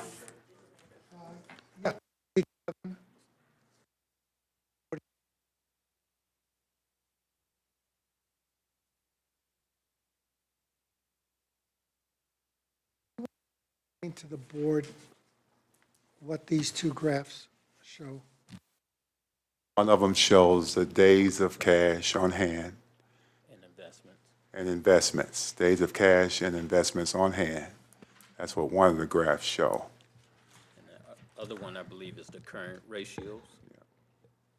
Current shows and days of cash. If you want to notice on page 12, the decline in 19. It started in 18. 19, that graph shows nothing but declines.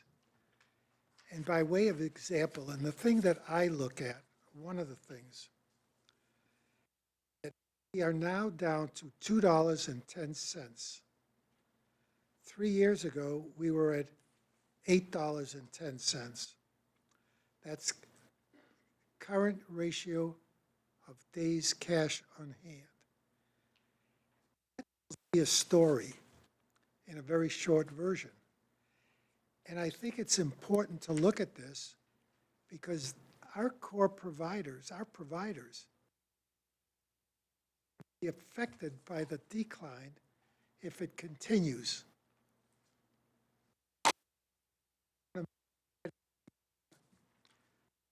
We have a plan to turn that tide around.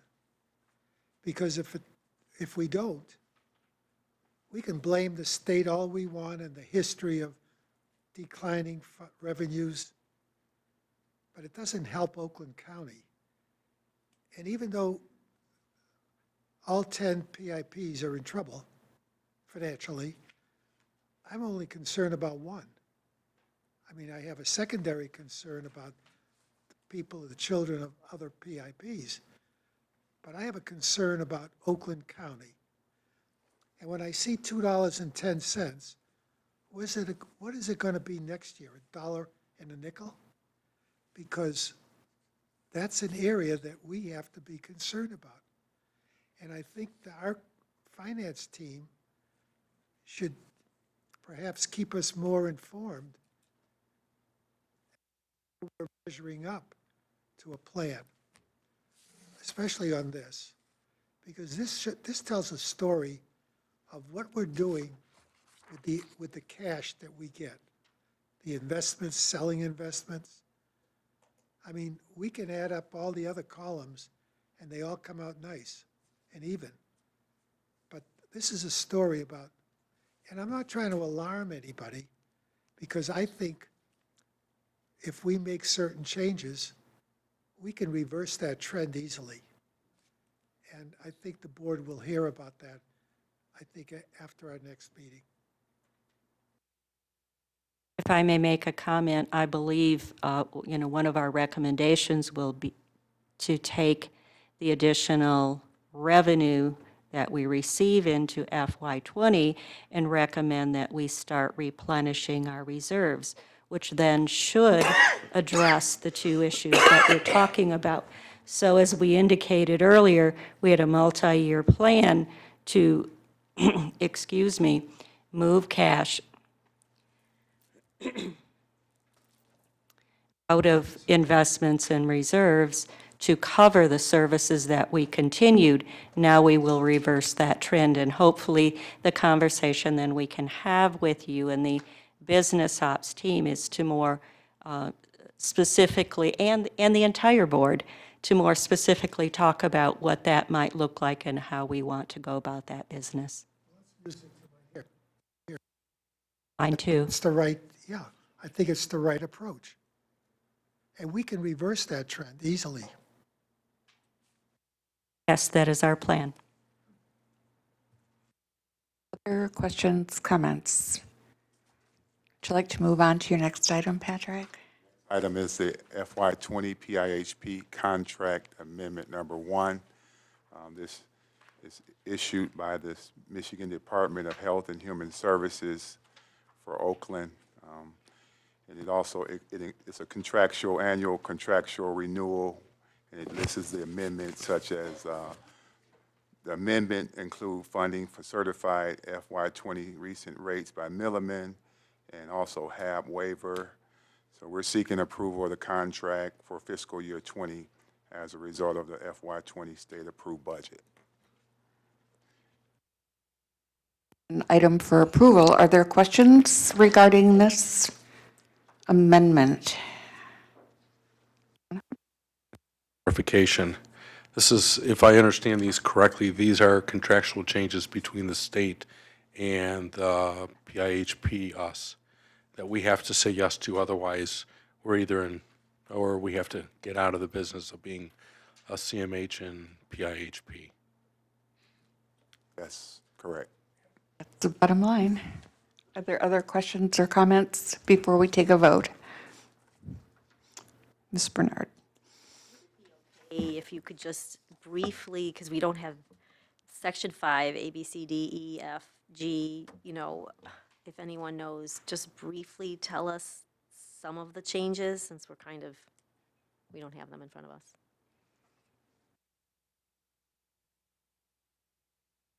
I know that there's a contract, and everyone can be provided a contract if you choose to have a copy. I know it's available. Personally, I wouldn't be able to talk on each of those, A through G, Right, but I know okay. it's mandated.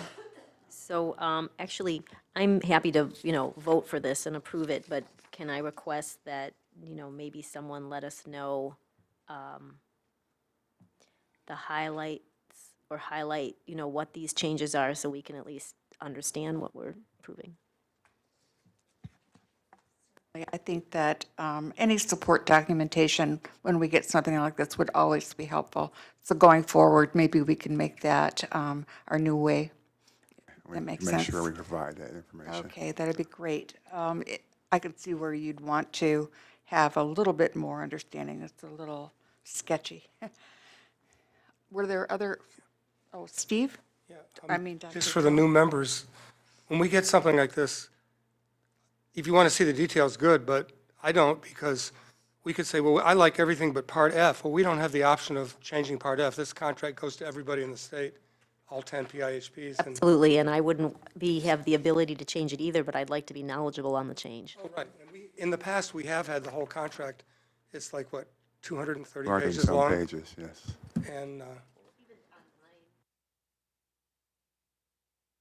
don't think we'd need that many pages for this information. A summary. Mr. Landsman. And I don't know about specifically these items, but in the past, what they've been have been essentially unfunded activities that we have to do administrative-wise, where we have to do additional reporting, changes of dates of when reports are due, definitions of what things are called. Be careful what I say about it. But anyhow. Thank you. Any other remarks before we entertain the motion? Is there a motion to approve Contract Amendment 1 as presented? I'll make that motion if it would be. All in favor, please say aye. Aye. Any opposed? Thank you.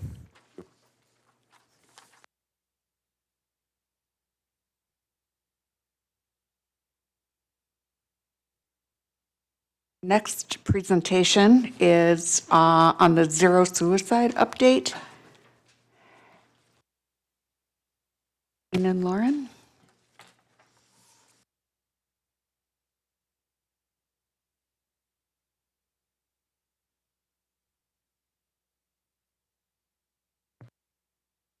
Hello. Evening. Hi, good evening.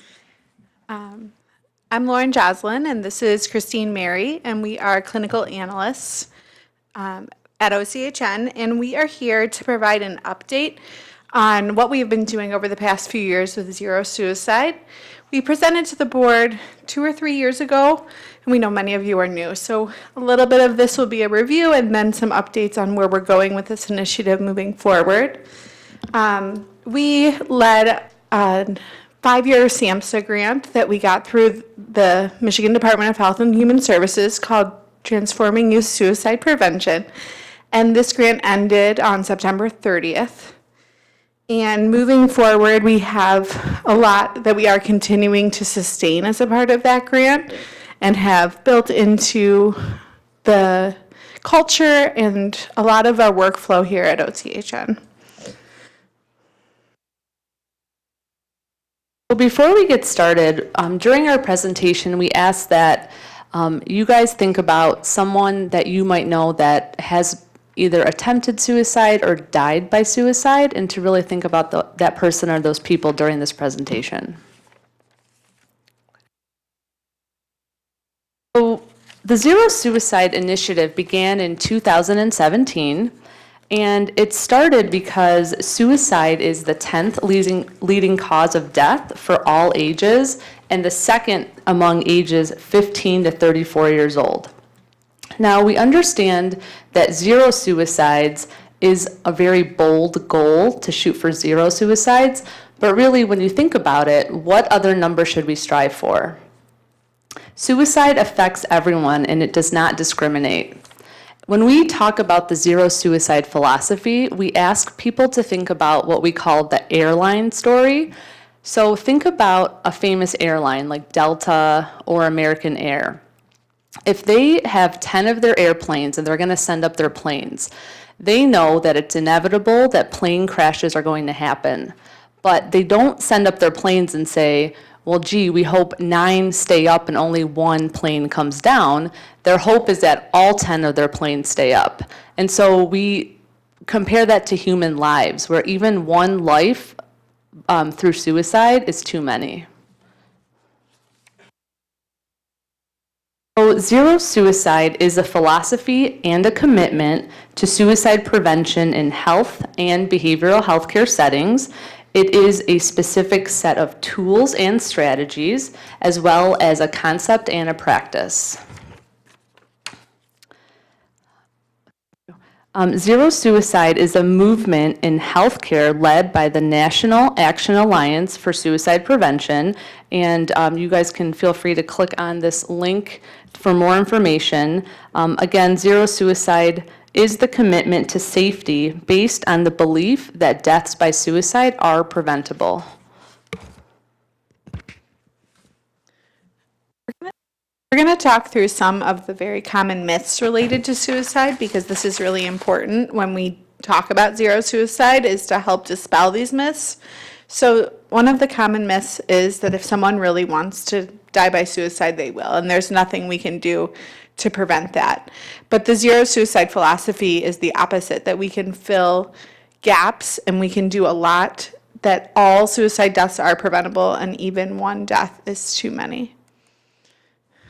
These are also common myths about suicide, and we really work to talk about these because they are so pervasive in our community, including the myth that people who talk about suicide are just trying to get attention, when in fact it's the opposite. Talking about suicide is a very serious warning sign. Again, that suicide happens without warning, but we are learning through our work that oftentimes people don't know the warning signs and the symptoms, so that it can look like that, but almost all individuals who die by suicide do display some type of warning sign. This is a myth that seems a little bit out there, but people do believe that only white males die by suicide, and that's because the data shows that white males do statistically die more often, but by thinking about that myth, we're really missing a lot of vulnerable individuals, because suicide does not discriminate. Related to youth suicides, there's a belief that suicidal teens are overreacting to life events, but different events cause different amount of distress in different people. And then a myth that really prevents a lot of individuals from getting the support and help that can save their life is that talking to someone about suicide could put the idea in their head, but in fact, it's the opposite. By bringing it up and letting someone know you're open and able to talk about suicide, you're reducing the barriers and saving their life. So before we go any further, we want to make sure that we're all speaking the same language when it comes to mental health, substance use, and suicide. As we know, stigma can prevent someone from getting the help that they need. A person is more than their mental health condition, and we want to use language that puts the person first. As we stated earlier, stigma can prevent someone from seeking the help that they need. And so here are some examples of what not to say versus what to say. We've heard people say, oh, she's schizophrenic.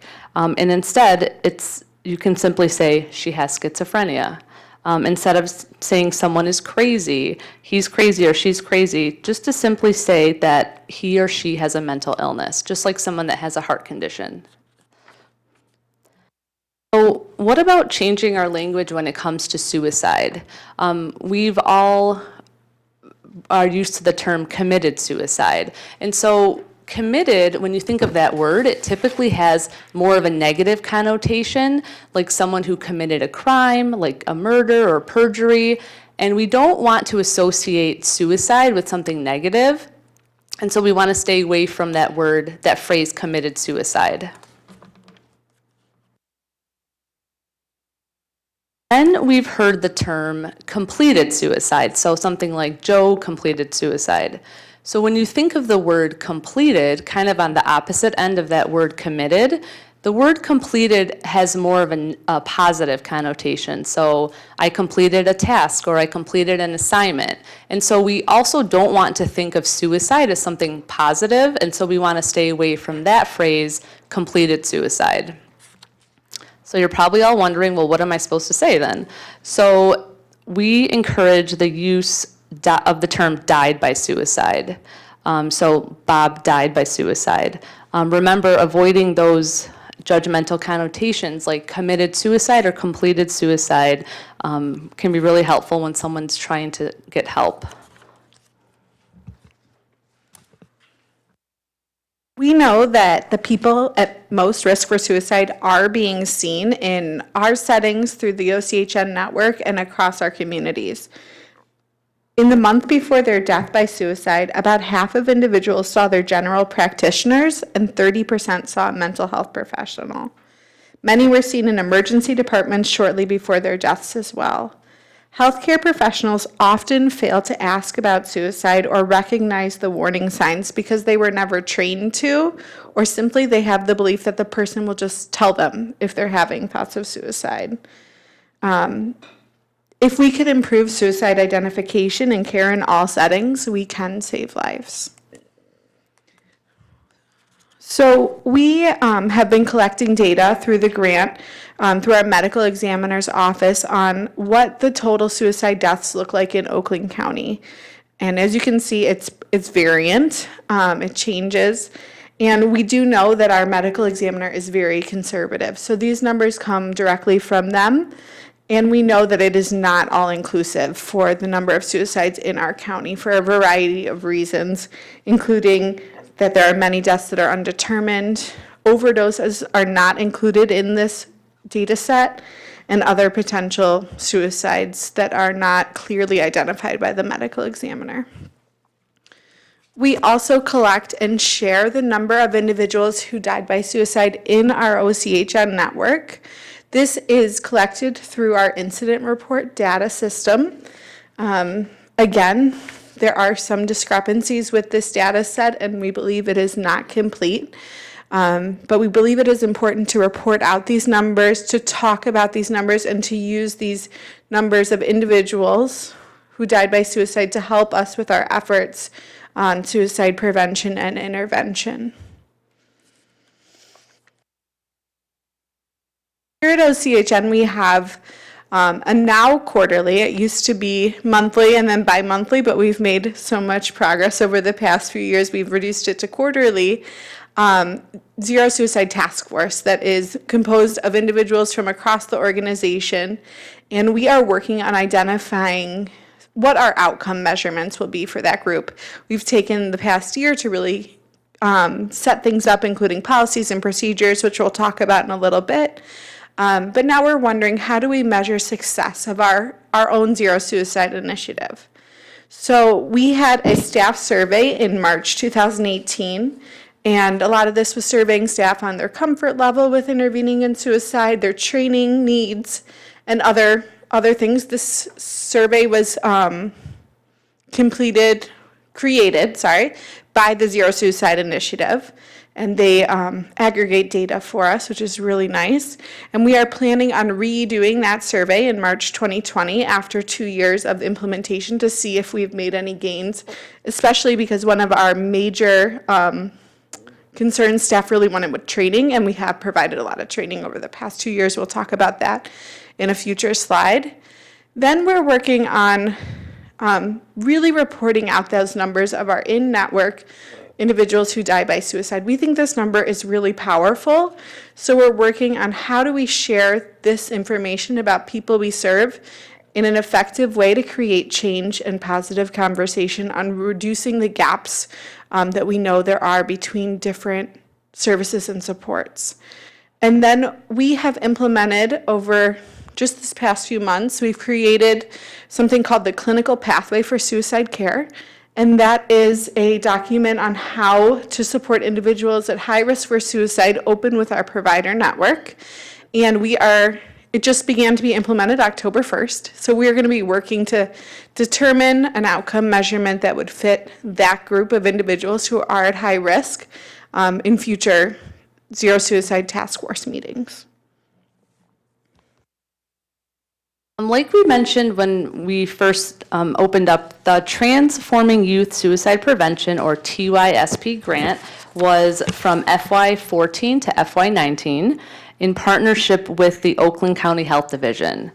3 areas that we want to highlight for you tonight include awareness campaigns and stigma reduction, training on suicide prevention and intervention, and the Zero Suicide Initiative. So first, we will start with awareness campaigns and stigma reduction. During the grant period, we educated the community through various print and media channels, including billboards, bus ads, social media, etc. Regular presentations were given by Lauren and I at the OCHN staff meetings to continue educating our staff on suicide awareness and prevention. Several community events also occurred, including youth events and community forums that focused on suicide awareness and prevention from both the family and professional perspectives. Moving on to trainings, over the last 5 years of the grant, the following trainings on this slide in front of you were conducted, and next to each training name, you'll find the total number of people that participated in that training. And so we're happy to report that over the last 5 years, a total of 3,674 people in the community have been trained on suicide awareness and prevention. Next, we will talk a little bit more about the Zero Suicide Initiative. Like Lauren mentioned, the OCHN Zero Suicide Work Group, we now meet quarterly. The group here at OCHN assisted every department in our building in writing a procedure that is specific to each team at OCHN. These procedures are meant to provide our staff with education and guidance on how to work with someone that might be suicidal, whether it's at work or out in someone's personal life. And then lastly, the Clinical Pathway for Suicide Care. Now, the pathway is meant to be a reference for evidence-based assessments and support of people who present with suicide risk. We have held several work groups that include staff from OCHN, staff from our provider agencies, as well as other community stakeholders. We've had work groups with the people that we serve, just to make sure we're getting everyone's input on this clinical pathway. Again, it's intended to be a short-term intervention to stabilize a person that's at high risk for suicide. Now, the pathway itself addresses several different topics that we'll go through briefly. First, it addresses what the zero suicide philosophy is. It includes required universal screening for suicide for all the people that we serve. So everyone that comes through any of our provider agencies at OCHN will now be screened for suicide. It also includes a list of evidence-based assessments and screening tools, as well as trainings, so we can help assist our providers in different tools that they can use. It talks about the process of how to add someone that's at high risk to this clinical pathway in order for them to receive those more intensive services. It talks about risk factors for suicide, so all of our providers can be aware of several different risk factors to keep an eye out for. It also addresses lethal means and how to safely store or get rid of lethal means. It also talks about the expectations for someone who's on this clinical pathway. So like we said, it is short-term, more intensive services. So an example would be someone that would receive therapy weekly. They would also get screened for suicide at every single visit. There's expectations as far as what happens when someone doesn't show up to a scheduled appointment or no shows. What's staff supposed to do then? So it's very detailed and specific to really help our staff support the people that we serve for their safety. Now, like Lauren mentioned, this went in our utilization manual on 10/1, so it's live, and all of our providers are required to be using this. And did I miss anything about that? Oh, yes, thank you. We just finished a series of trainings. So we did trainings that were network specific. And so we did a set of webinars that we recorded that will be available on the OCHN YouTube channel here shortly. And then we also did in-person trainings for all of our providers. And so those will be available if anyone would like to review those or listen to those. We will update everyone on when those will be available.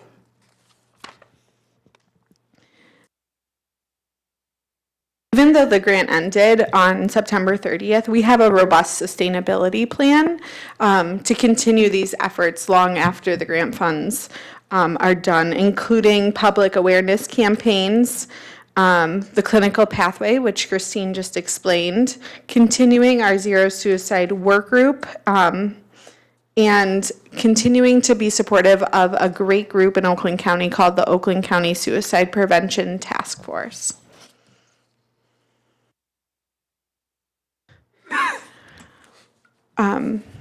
Through the work group and through the efforts, we've created the clinical pathway for suicide care along with the OCHN Zero Suicide Policy, and under that procedures that Christine referenced for each team to know what to do in the event that they are working with someone who is at high risk for suicide. Many of the trainings that we are planning to sustain here over the next few years, we were able to purchase the training materials with a carryover from the grant fund. So that was wonderful. We're able to sustain at least 5 years of our trainings moving forward in the materials. And then the trainings are supported by the training department budget and staff time. So how does this impact all of us? We know that suicide not only affects the people that we serve, but it has a ripple effect, and it affects those individuals' families as well as the community at large. Several healthcare systems that have already implemented this zero suicide philosophy have seen a reduction in death by suicide by up to 70 to 80%. So that's a pretty large number. The Zero Suicide Framework represents the opportunity to use evidence-based approaches to suicide care that are available and effective, most importantly, and that will stop people at risk for suicide from falling through the cracks of the system. Any questions? Sure there are. Are there questions, Mr. Landsman? Ms. Newman? Thank you. Very nice presentation. I think a lot of us have been touched by suicide one way or another. I'm still not sure I'm a believer that you can get to zero or that it's preventable. So it was interesting, you think that the number of suicides that are reported is actually higher than what's there either in our county or within our own OCHN system. So it's sort of scary because even when the economy is getting better, suicides are still going up, so it's not an economic challenge. So you talk about all these programs to identify, I guess, I'm not really sure, but what are we actually doing to address that 50 to 70% of the persons that actually are not seeing any professionals who would actually be able to do a screening so that we could prevent a suicide, so that the numbers actually do go down instead of climb the way they are?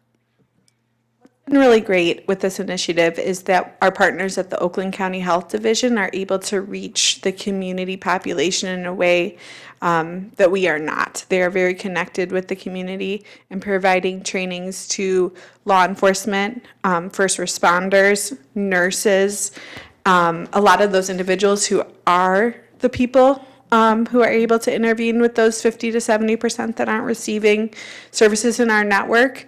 Our part in the grant was to focus on the CMH system and the individuals in our network. So we divided up those responsibilities for our sustainability plan also.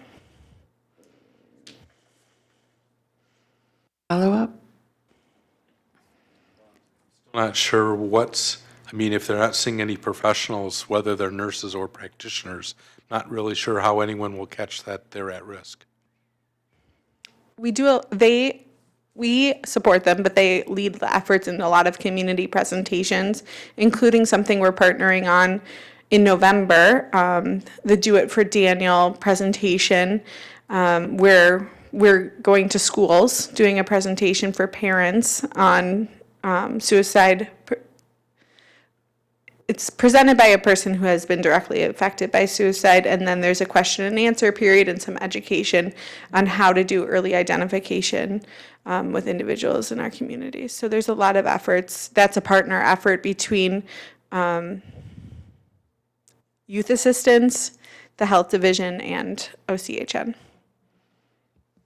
I just want to add to that also, something that we've learned is that a big issue is that people are not talking about suicide, and so they're afraid to ask. Like a nurse might be afraid to ask, are you feeling suicidal? Because they're afraid of the answer that they might get. And so just us talking about it and educating the community is a huge first step in itself, and hopefully will reduce the stigma. Newman? Thank you, ladies, for a very good presentation. I'm very supportive of the work that you're doing. And the education helps to empower people not to be afraid to get involved. And I appreciate that, but I did have two questions. On the outcome measurements, you mentioned the staff survey. Was that just to OHN staff only, or did that go to the core agencies as well? We sent it to our staff here at OCHN.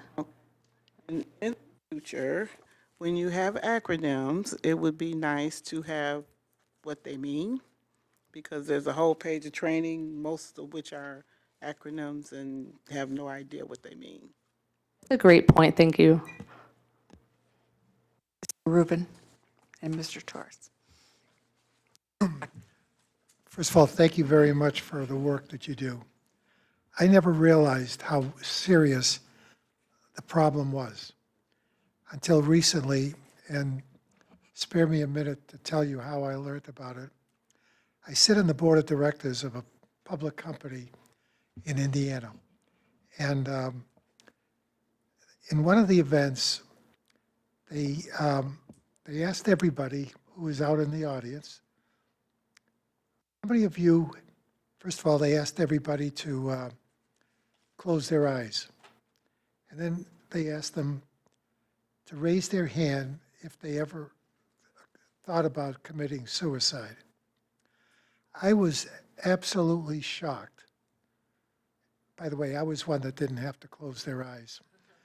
I was absolutely shocked at how many people raised their hands. And the thing I said to the executive director of the company, I asked him, what are you doing about training this kind of a program? And he said, after watching the people raising their hands and being shocked at recognizing so many of them as people who contemplated suicide, he said, I'm putting in a program in collaboration with the law enforcement program in that town. So thank you very much. I know how important your work is.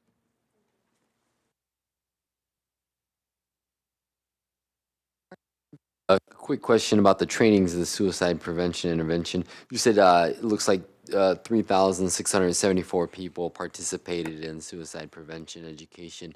So how was that done? Or was that like community forums or? Oh, on that page with way too many acronyms. Those are all identifying evidence-based trainings that have been created and then supported by the grant funding. So that does not include our community discussions and community forums. Those are just evidence-based trainings that were supported by the grant. So these are just evidence-based trainings, and then you did community forums and things of that nature too, so that number could even be higher than as Much far as higher. people who have received education on suicide prevention. Okay. Nope, great. Thanks for the work that you're doing, and this is bringing recognition to I think a matter, an issue that affects every community. Just every community here, not only in Oakland County, but all across. So, thank you. CMHA conference a couple of years ago, I'm thinking Genesee County, but I'm not sure. There's a club in high school and has initials, and a lot of kids belong to it. They may not be depressed or considering harming themselves or anything, but they talk about it all the time around. They watch the other kids for signs. Are you familiar with that? We've done a few trainings targeted at middle schools and identifying signs and symptoms in their friends called the SOS training, Signs of Right. Suicide. And I wonder if that's what you might be referring Yes. to. No, I remember what the initials were. And that would seem to be spreading around all the high schools and middle schools in the state. That's still going on? Yes, and it will be sustained through the health division over the next few years after the grant funding ends. Other questions or comments? This is beyond important. It is something that can be so subtle that anything that we can get as the general public, regular citizens that can tune us in a little bit more completely to what might be behind something we see or something we hear is just so valuable. And I am just thrilled at your sustainability plan. I mean, this is not something that can end. We have to find a way to make sure that the education continues. We started early, and sooner or later, just through the natural growth in people, we'll have a much more informed population in general, and that can make such an amazing difference in the long run. I mean, I can look back on my own life where this suicide, the talk of it, people dying by suicide was really so much more, you could determine that there was something going on. And I don't know that I ever would have felt equipped to intervene in any important way, but at the same time, it just, that awareness is really such an amazingly important step that you have to feel brave enough to say, you know, like, are you really okay? I mean, is there really something going on? I mean, you don't have to, you know, approach it clinically, but you can, I think, approach it supportively. And I'm really glad that you're doing this work. It's critical in the thought of kids, you know, having this torment, you know, in their own lives is either by their own personal feelings or by the feelings and actions of their friends. It's really kind of heartbreaking. So I'm really glad that you're digging deep and that it's something that we are not sweeping under the rug anymore. You just can't do it. It just can't happen. So thanks so much for all that you're doing, and I'm sure that you're looking to find more ways to reach out, and I can't encourage you more than I possibly can think. I mean, it just is really that important, so thanks so much. Is there anyone else? Ms. Newman? One other quick question. With the trainings, do you get into trauma at all as part of the trainings around suicide? As, you know, causes for people might have for wanting? Many of the trainings address common risk factors, which obviously would include trauma, but we really try and focus on the pain and loss. And anybody can think about suicide, whether or not they've experienced trauma. So we want to be really careful not to exclude individuals who might be at risk. But many of the trainings have their own curriculum, they're evidence-based, so we didn't create them.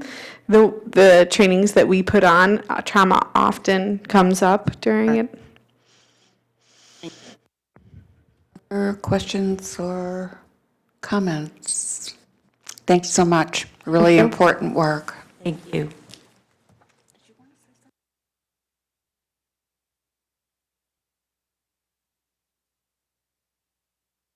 Next item on our agenda is the RFP process in search of our new CEO. Caroline is here to encourage us and guide us.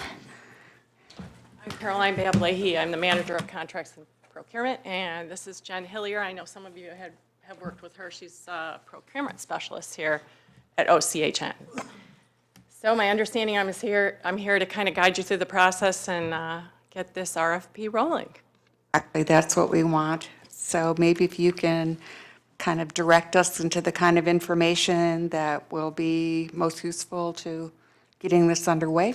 Happy to have that happen. The procurement process at this point, because we are, per federal guidelines, we're required to have open and competitive process, free of bias and free, and make sure that no one is given an unfair competitive advantage. I'm going to start with that because at this point I don't think you should be having any conversations whatsoever to anyone who may be interested in bidding. And we're going to provide you with our cards, so if you do get called, that you direct all those phone calls to us, and we'll collect those. That's part of our process. And also at this point, the RFP should not be discussed or shared with anyone at all, nor the selection criteria. I was hoping that maybe we focus on the scope and how involved you want to get, how involved you want the search firm to be involved in the process. So what we had given you was we pulled from a bunch of RFPs that we have searched through public documents and put together kind of a comprehensive set of scope, not knowing exactly what you were wanting to purchase through this. So I don't know where you want to start.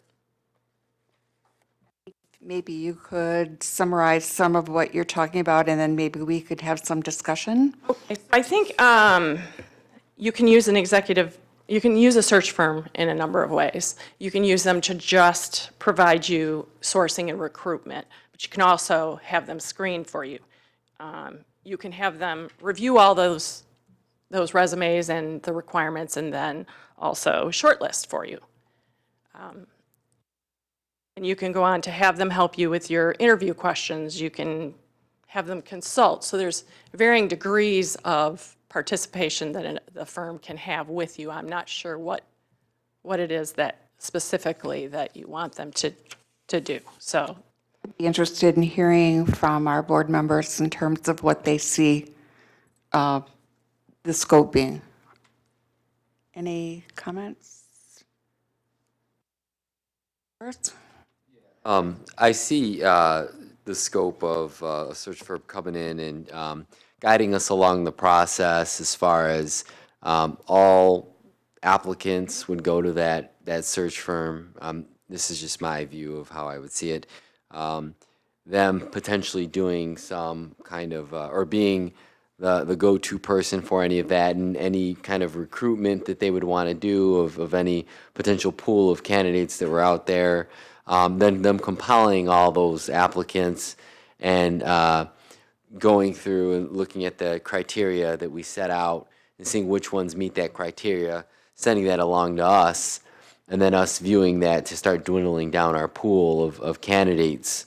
And then from there, guiding us along that process to getting to a point where we're ready to interview candidates, and then helping us, with their expertise along the lines of how many interview days we'll need, or nights, or meetings we would need, and then but helping guide us through that whole entire process of getting to the right candidate. I think that they should have a wealth of experience and knowledge to help guide us to get to the most qualified candidate. And so I guess I kind of see their scope as all-encompassing. You don't really want them to shortlist, is that what you're, is that, that's Well, where- no, I don't know. You don't want I them to would like screen this- on their own, you want to be involved in, Yeah, I would think that we would be involved in the screening. I think we've kind of already, looked at it that way where we look at every applicant, but then they can help us guide us down to a set criteria of what we're looking for to help us get to the right candidate. Mr. Landsman? I thank you. I think a lot of those things that Mr. Torres has mentioned make sense.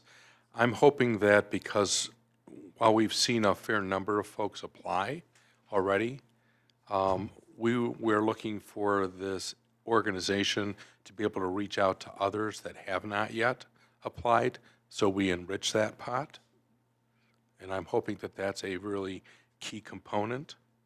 At the same token, that if they truly understand what we're looking for, that yes, they can vet some of those to say, yeah, I'm glad you're interested or you've applied, but maybe you're not the right kind of person that the organization is looking. So while on one hand, Mr. Torres says, oh no, we want to shortlist and decide who we're going to cut, I think that a good recruiting firm knows when there's someone who has submitted a candidate, an application, that they're truly not a good candidate for us. So I don't, just because of their experience in working with what we have. sourcing and recruitment and screening. It's really key to get more resources to know what's out there. Are there any other? I have a question. Is there a hybrid to what John Paul and Jonathan were talking about, where we could see all of the candidates, although the recruitment firm has eliminated them, and we could understand why they were eliminated and get us down to what might be the most qualified?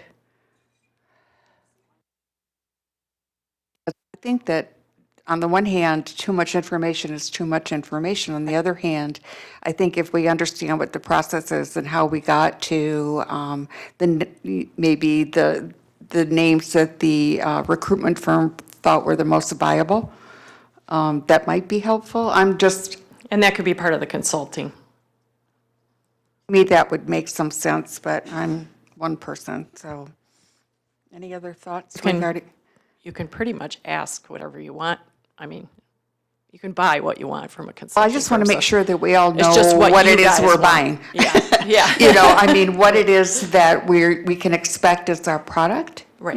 So, Jonathan? And I'm hoping that in our RFP that goes out, we're asking them to propose what kinds of services would they recommend to help land us a good CEO, rather than us dictating what services we want up front. I mean, if we knew what services, we could just quote this, do an RFQ, saying, how much for these 10 things? Exactly. But we're looking for that novel consultant that knows what they're doing to get it. If we knew, we wouldn't have to do And an that's the RFP. beauty of the request for proposal process versus a request for quote, is that you can ask for a lot of different things to help you identify the best match for you. And in the document that we provided, we offered some of that language that are you going to have a committee that participates? Because it might be a better conversation to get through that nitty-gritty of that. Once you select your committee, whoever's, because, and I'm just, what works for us best is a smaller group to really knock out all the things that you want to see from them to submit to you so that you can make the best selection possible. So some of the other stuff, the firm background, the firm's experience, how much experience they have with healthcare industry, whatever it is you want to see so that you can select the best firm for you. But also a work plan. You have them propose a work plan and how they could best meet your needs. So your key is Good your guidance. scope. The better you write your scope, the better you help them understand what you want to purchase, the better proposals you'll get to look at and pick the best one to match what you need. All right. So if I understood you, hopefully I did, that you see us engaging a smaller group to determine some of those parameters. You think that works better than a full board involvement? I or- can't speak to the board process, but if you guys all are on the same page on what you want to purchase, you can designate people for the RFP review committee, because it's going to be hard to have you all on the RFP review committee, because you're all very busy people, and I understand you have kind of a short timeline. You want to get this rolling, and it does take time to develop a scope, to develop the criteria, get it out the door, and with the holiday season, it's people on vacation, people off. It does kind of impact your timeline. So if we were to delegate, if our board was to delegate that to the RFP review committee to hammer out, that's a viable process. It is. Okay. That's what I would recommend. And from what you've provided to us already, consistency in attendance is pretty key to. We need you in attendance. The RFP process really is a meeting of the minds and going through the documents and seeing which is going to best. If you really want to have a good firm, you all need to be there to discuss it and be on the same page. Provided us with a pretty comprehensive timeline so that people would know what the commitment Right, it is was just an to. example of how Well, our I think typical that processes go. it's really very helpful, because I think it's hard when you have a blank page and a pencil, it's really nicer to be able to bounce off of something that's providing some structure to the process. So do we at this point want to see who can participate in the RFP process? And are you comfortable? If you look at the timeline too, in the notes column there, it does give you kind of an idea of how much of a commitment. But again, the commitment is going to depend on how many proposals you receive and how long they are and things like that. So I guess what I'm asking for is points of view regarding the delegating to the RFP review committee the determination of the elements of the RFP. Where do we stand on that? Ms. Bernard? It makes a lot of sense to make a smaller group. It helps them, determine who's going to be the, for the RFP, and then we can go back to our bigger, committee as a whole or whatever. Open it up. Yeah, and then I just wanted to make one comment about the proposed language for scope of work. Can we request for each of these pieces that they break down costs? absolutely. I think that's what we wanted. We just didn't mention it Yeah, yet. if you look, Is it there already? we wrote our RFPs, our standard documents. okay, So is what it I didn't want you to have to look at all that legal language, because it would overwhelm you and it doesn't really pertain. But if you look at the very end, what we call the attachment B is their budget, and we can have them give a line item budget. However, yeah, every bit is different in that way. Yeah, they can. Oh, Mr. Rubin? These meetings be in the morning, afternoon, at night? Going to be based on your schedules. Yeah, we'll try to accommodate your schedules. Mr. Torres? Yeah, how many people would be on the committee? I was just about to ask the very same Do thing. you want staff? I mean, Jen and I are going to work together as the procurement team to facilitate the bid process, but do you want HR staff? Or is it just the board committee? I'm open to that. Jonathan? Having Edna as a part of that would be really great, because she's been a part of 2 searches already, including plus the one that we're in right now. Some experience as well about what we don't know. What we don't know will hurt us. So, But you never know. And there might be some discussion you want to have on how much involvement she's going to have in the versus them vetting and us vetting. I don't know how you want that to happen, so it might be helpful that she's on there to help with technical assistance at the least. So what is your feeling about including Edna in the process? we're all in on that one, if we can talk her into it. Just volunteer. I just said HR, right? Well, I think that she's demonstrated a really, I think, important commitment to the process, and she's been a huge asset to us. And if she's willing, I think that we would really benefit from having her as part of the team. So at this point, I guess, should we talk about who can commit to this time frame? Mr. Rubin, you're volunteering. Okay. I know some others have indicated interest. Ms. Newman? Mr. Lansman, yes, no? As much as I would like to commit to the RFP process time, I can't. That's why I front-loaded a lot of the questions I had with you and with you on things. Is there anyone else who's able to, do you think two board members are enough? You want some other staff from other areas, like a clinical person, or most of our RFPs are a multidisciplinary team. And that if makes you- perfect sense. It you really want- does. But I'm just kind of trying to get to whether or not, I can do part of it. I'm going to be away, and I'm not able to do the full, I don't know if I can make all of the kind of the formative meetings. You know, I could certainly review the submissions, but Depending on your timing. yeah, Because we it's still have all- to get the RFP written. Exactly. And that's kind of a gray area for me. Is there anyone else who thinks that they could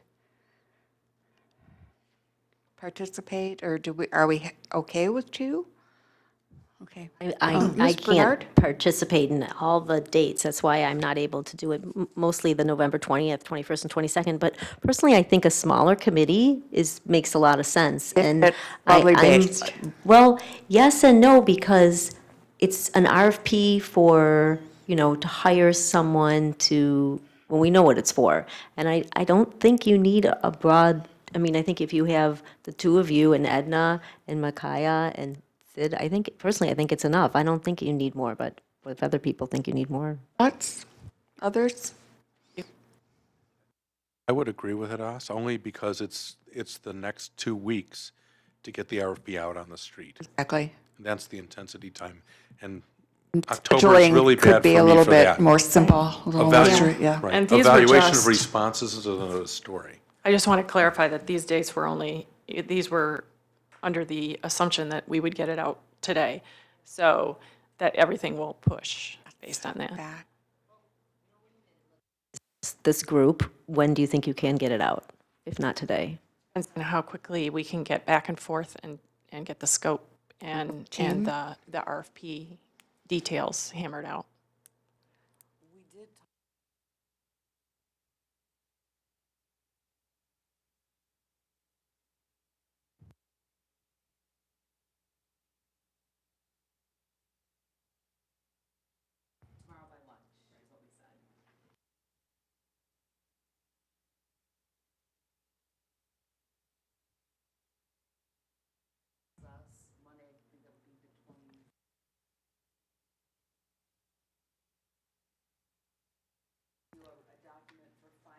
do an approval and hopefully get it out on the street Tuesday, the 22nd.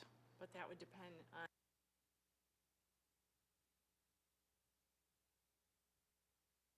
So electronically is all that's required at this stage. So fundamentally responding to the document that we have to wait till lunch for? Tomorrow at noon. Gee. Part of it's there. I mean. Yes, we right, have- right.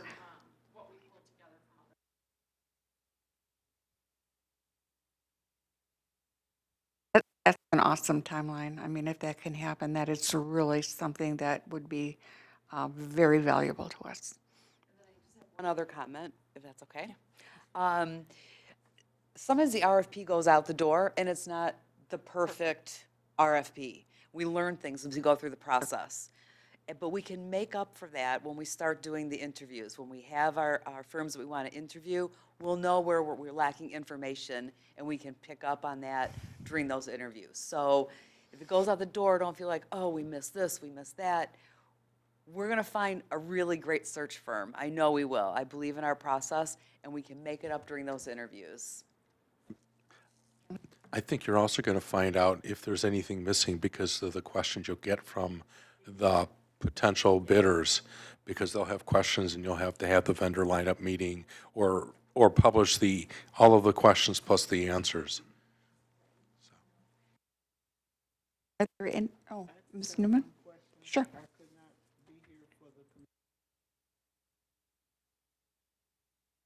What happens to the applicants that have already come in? They're still in the hopper. Is the search committee going to do something with them, or we've already? Firm? Yeah, the search. We were firm. going to let that be determined by the search firm. We would have that as the resource and that the search, that was the last, I thought, conclusion we drew, is that it would be up to the search firm, the recruitment firm, to determine if they want to review those, if they want to, match that against what their response is. We chose not to make a decision about the applications that we already had. If I'm right, is that what we, okay. Answer your question or not so much? No, I mean, Yeah, I think our agreement is that we were going to take all of those applicants and give them to the search firm so that they could, and then that search firm could make that determination of whether we wanted to have them, reapply through some other process or just take those over, because we did receive a number of applicants. So I think, we want to be clear that it's not like those applicants are just going to be pushed out. Something will be done with them. So exactly. And that was something that Edna recommended that we do, is leave it to the determination of the search firm. She seemed to think that was the best way to go forward as well. I think we were kind of there, but she affirmed that. And the position's still open. I think Edna said I think we talked about Edna was going to send some kind of clear message to them that it's still, and so that, because she thought about the reputation, obviously, when you apply for a job and you don't hear anything, wanting to make sure that that we're keeping them up to date, that, things are still under consideration. So they're not just thinking that it's just hanging out there. Right. So there's going to be some communication. They to will them. have a response from us. Hadas? Can we be told, just because it's really important that they do get a response, will you let us know through an email or something when that response, if it already went out? Or No, all that? Edna's out of, she's at a conference this week, and I was going to ask her if she would send us the statement that she sent and when it went out. I think we can probably still do that, but it might be a couple days. Okay, but I definitely agree with you. I was curious about that as well. Any other comment? Mr. Rubin? I'd love to see a few more people, because we're not all going to be scheduled to attend some of these meetings for some reason or I another. think that's the commitment, though, we're looking for. You can't pick and choose. Either you. I understand that.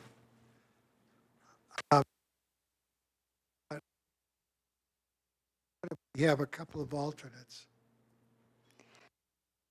That might interrupt the process a little bit, yeah.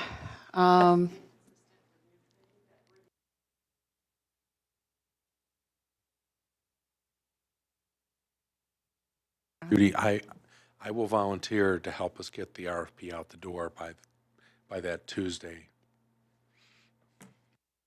And That's one extra person.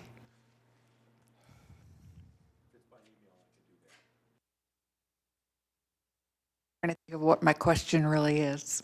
I'm going to start someplace and end up someplace Want else. to commit for the whole process. So you're not looking for participation for segments of the process? You want When the bids come in, as far as the scope, you guys can I'll participate in this, in that part of it, but once the review committee is selected, those people have to be on it from beginning to end.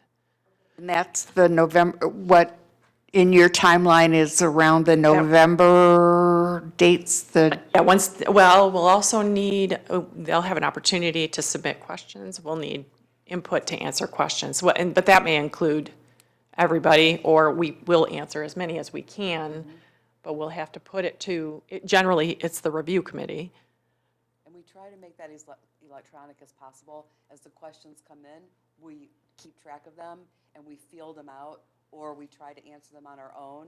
But then there will always be a final review and approval of all the Q&A before it goes out to the vendors. So we try very hard. Thank you. We try really hard to have that be an electronic process, but there may be a need, depending on the amount of questions, the types of questions, to have a 1 hour meeting, 1 or 2 hour meeting, face to face. Try really hard to make this as easy as possible for the review committee. We understand that there are going to be conflicts with your schedule. We try to accommodate it as best we can. But you also have to keep in mind that we're dealing with a lot of different calendars. So we completely understand there's going to be conflicts. We try to make up for it. We do try to overschedule. So. let me see if I'm understanding, I'm not sure I am. In terms of determining the content of the RFP, that can be a full board, or do you want that just the RFP review committee? My only concern is that if it's the whole, we'll be waiting longer to make sure we get input from everybody. Correct. Yeah, that would be my So concern. it would best be, it would serve the process best to have people who can beginning, Commit. middle, and end. And it's as part of the procurement process for consistency and fairness to the vendors that do submit proposals. That's why we ask you to commit, because that's.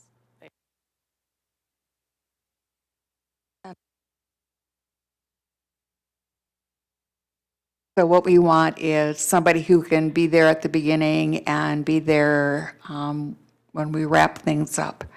Okay, so knowing that, is everybody, Sid and Malkai, can you both still commit? Sure. A 1 hour meeting for the questions. Are you looking at October 30th for that still? Or has that changed?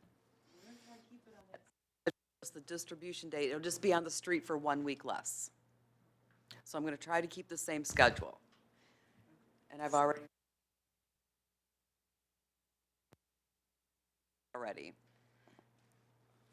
And Sid, yes? Yes, but you could do a lot of this electronically, correct? There are aspects that require that face-to-face dialogue. Okay. Discussing the RFPs themselves and scoring them. Of course. Yeah, yeah. That's. I want to point out, I mean, the November 20th, 21st, and 22nd, those 3 days, you have to be in town. That's going to take up, that's the key where you're going to be in person. So just make sure, that's the only reason why I'm not doing it. I'm not going to be in town those 3 days. You need to be able to commit to that length of time. It may not be all those days, correct? Right. Yeah. But that's the block of time, and you're allowing 3 days to make sure that all can be done. Got it. Okay.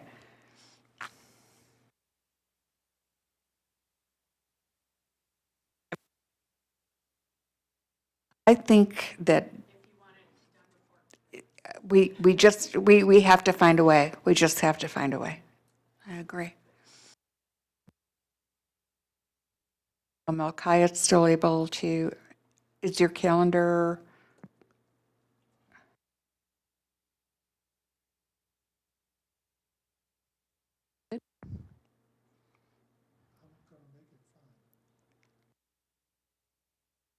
A commitment we were looking for. Yeah, anybody who's willing to make it work, we appreciate that.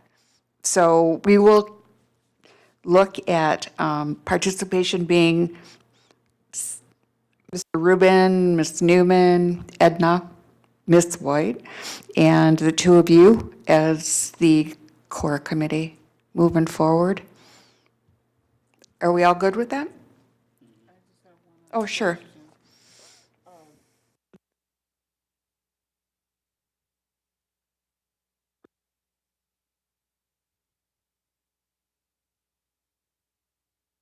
That's when the work starts. I think once the contract is offered, I think we're looking for immediate engagement. That's probably got to be in the, people need to be able, they can't say, we'll sign in December and we can start in March. Right. That's not We gonna. can put that in the proposal, Yeah. that it's an immediate contract negotiation start date. That'll be the contract. That'll be their project schedule that they'll put in their proposal, correct?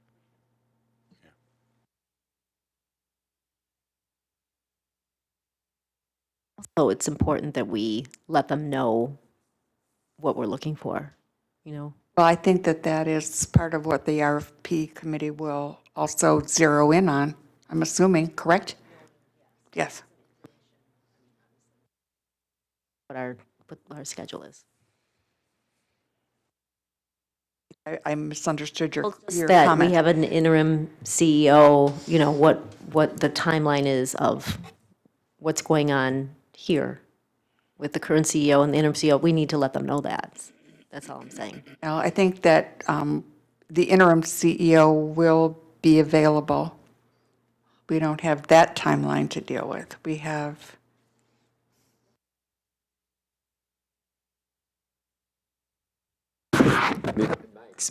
My experience, is that the search firm, once they, come on board, they'll propose a timeline to us and based upon our needs. that to be in Yeah, in their proposal? Yes. That's Yeah. what we have suggested that they submit a timeline. And, everything that's in the proposal is negotiable, so when you pick the firm that you want to work Whoever with. emerges at, Yeah. at the end of their process. Exactly. Yeah, okay. Mr. Rubin? I got two more questions. This timeline is strictly an example. No, it is necessary to kind of keep us on track. They decide they can do it faster or do it with different steps.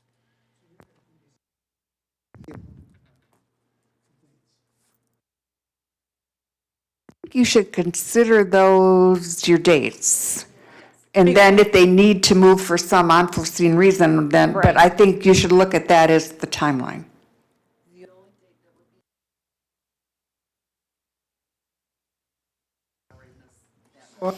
I'm not suggesting a pre-bid, I put the example of how a typical RFP would go. When you have a pre-bid meeting, I would not recommend probably in this case to have a pre-bid meeting so we can take that step out. But for the most part, because the timeline started today versus, yeah, it's.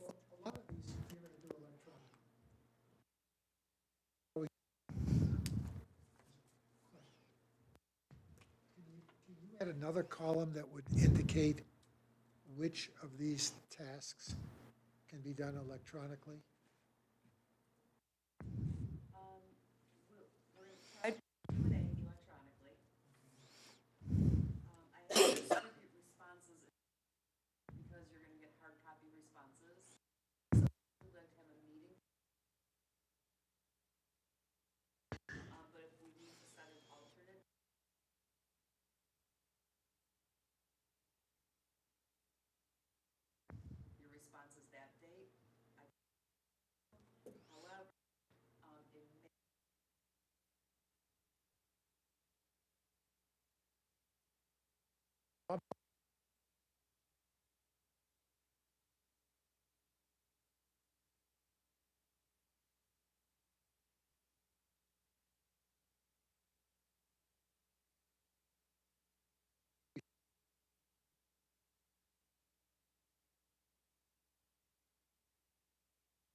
All face I'm to saying face. it wrong.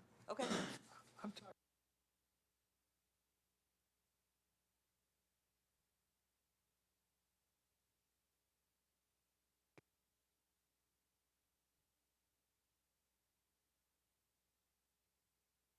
That dialogue's pretty important. Yeah, if you're talking about the dates where we're discussing the proposals,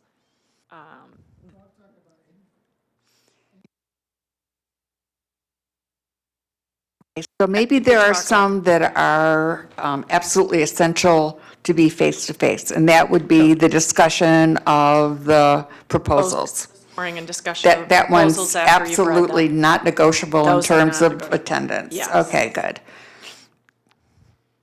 And are you We always try to suggesting? do, the rest of them, when we have outside So people, the- we try to do electronically as much as possible. But sometimes, So we need to plan on the face-to-face on the dates, the 19, the 20, 21, 22, that those must be, that time must be set aside to meet in person.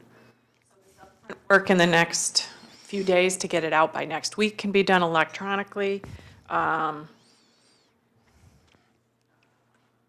Meeting, the Q&A, we'll try to do electronically as well. We'll try to answer as many of those questions as we can, and then, again, like Jen said, we distribute them as they come in so people can start answering them electronically. I mean, we don't try to take up your time in meetings if we don't have to. It would only be if we needed to have you sit all in the room, to the committee, to sit in the room to make a decision on how we were going to answer something. Right. So your calendar still works? Okay. You heard it here. It's on, we have the film to prove it. So we are underway. Do you need something more from us? You need contact information for Sid and Malkiah, right? Can't do the early stuff. I can be there for the review, but I can't, well, you said you're going to do it electronically, though, right? Until the actual review of the Our- proposals? I can be there for the review of the proposals. Yeah, so you can participate. Okay, then I'm in. Nobody's going Assuming to Victoria celebrate that. has your contact I think she, information. I'm pretty sure. Yeah, but we can get that information to you very easily. So I include me, and I can do the electronic aspect, no problem. We have some of your comments we can include in, yep. That, We'll get a draft to you. By noon.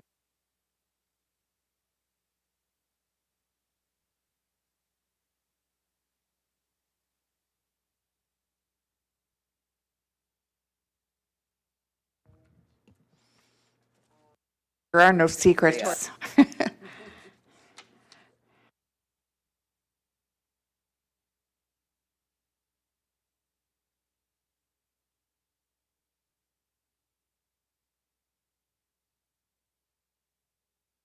Not to talk to any bidders. You know, I was just going to ask, would you just one more time tell us the, please do not? Yeah, we don't want to have to disqualify any vendors. If you're having conversation with vendors and they know about the scope or they're providing you scope information, that precludes them from bidding. It's also an ethical thing about giving someone an unfair advantage in the bid process if you're providing their information about our specifications in an RFP. It's a federal requirement as well as an ethical requirement. So the way procurement is the unbiased third opinion, so we always have all the questions come to us directly. We want everybody to get exactly the same information, so there's no appearance that anyone had any unfair advantage in the process, and that's to mitigate risk for the board. That's my job. Don't ask, don't tell. We have our cards here if you want to take one. If anyone calls you, we have, we can call back, we can get them on our bid list. Anyone that you recommend who has contacted you, we'll put them on our bid list. We also use BidNet, which is, most governmental entities use BidNet. We'll use their list as well for vendors, so. Are we all in agreement on how the process will move forward and the timeline? I feel encouraged by the timeline. I was concerned about, I think most of us were. you know, trying to do anything this important and having the appearance of stretching it out, or, you know, it really doesn't serve anybody very well. And we know people are paying attention. And I do want to send the message that we're taking this very seriously and moving forward properly but aggressively, you know, to get the RFP firm determined. Honestly, I've been So- doing this for 30 years, and the RFP process does work. I feel like I've been doing it 30 years too, I think. It does work. It's a It good does. process. I'm- It takes a little- I it does take a little feel time, very but it works. confident. I think we all do have confidence in the process, and it's good that we can get underway. So, Board members get candidates who ask us questions. so don't answer any questions. Don't Just answer any say, questions, just I have say- a number for you. Yeah, I have a number for you, and we'll get them on our bid list.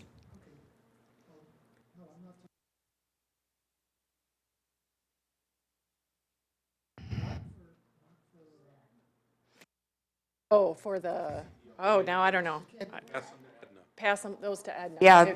Yeah, because I think that'll. I think that the board that needs to it'll still go stay through the kind process. of pristine on this, so refer to candidates to Edna and bidders to to Caroline. And then the rest of it, just, you know, keep it close. Any other?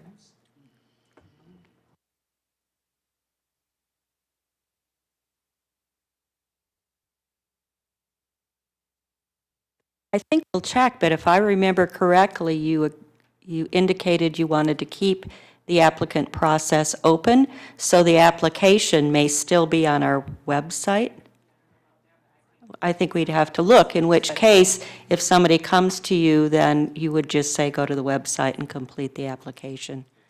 Direct them to Edna, and she'll tell them where that Tell them link that is. also. Yeah, too. so the thing to do is just say, I have the contact, Just shove 'em our way. and pass it along. Yep, Be it a candidate, be it a bidder. yep. Pass it Just don't get involved in it, other than to be Edna for candidates and bidders to Caroline. Anything else we'd like to? Sure, Milka?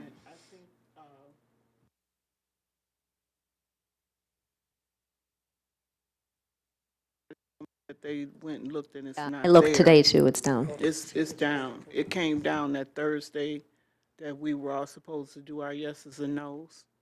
That it closed on that Thursday. Well, I think it did close so that we could complete the yes, no, maybe process, and I think she didn't reopen it.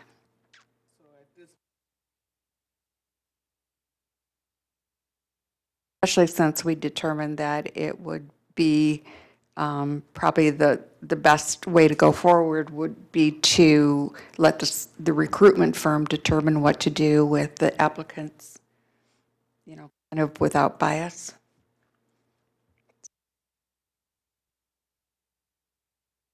Other questions? Jonathan? We did say, because it's open until filled, that she's got to turn it back on. That's all. If it's turned off. She is going to turn it back on? Okay. Decide that, but I think, let's have her come back and kind of figure it out with I guess with you, I don't know. Yeah, I guess I'm not clear. I thought that she did end it for our purposes, for our process, and I thought, and corrected, however, I'll double check with her. I think that's probably the easiest thing to do. Like I said, she's at a conference, so I'm not sure about how much access I'll have, but do the best I can on that one, so we know. We'll ask that question. I will ask for what statement she provided to the people who had applied and when that went out. Was there something else besides that that we wanted to know? I'll do my best on that one. Sounds like a plan. So are you comfortable with where we are and our next steps and your next steps? And, okay, so make sure you get the contact information. All right, great. I really do appreciate your help. I think that, and I'm very pleased that we can, get this underway as quickly. Well, it's the least we could do. All We always good. like support. Thank you. Thanks.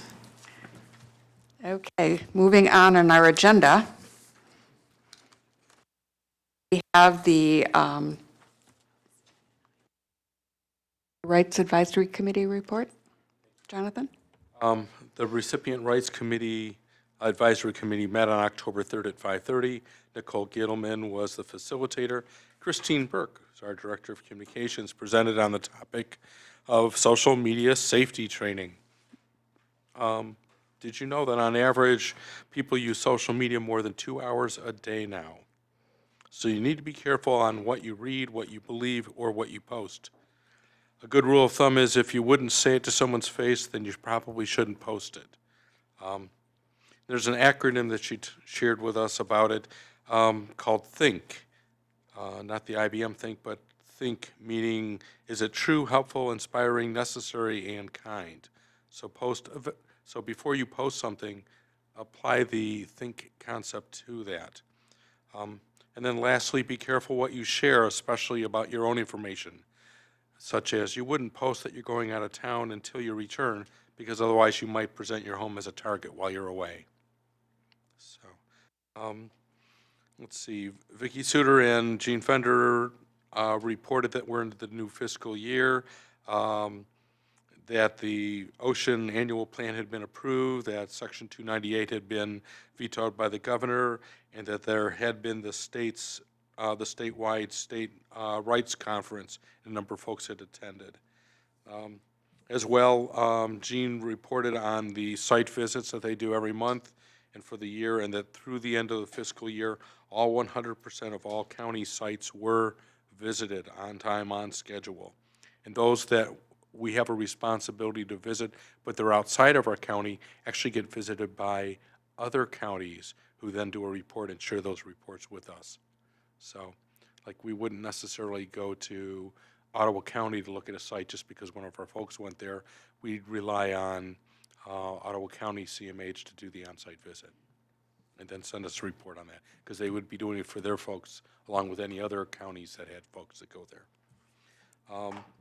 And then lastly, Vicki Suter reported that after missing 5 meetings, and based on our RRAC committee rules, our advisory committee voted Jeanette Hollis Lake off the RRAC. So that means, again, there's going to be another opening.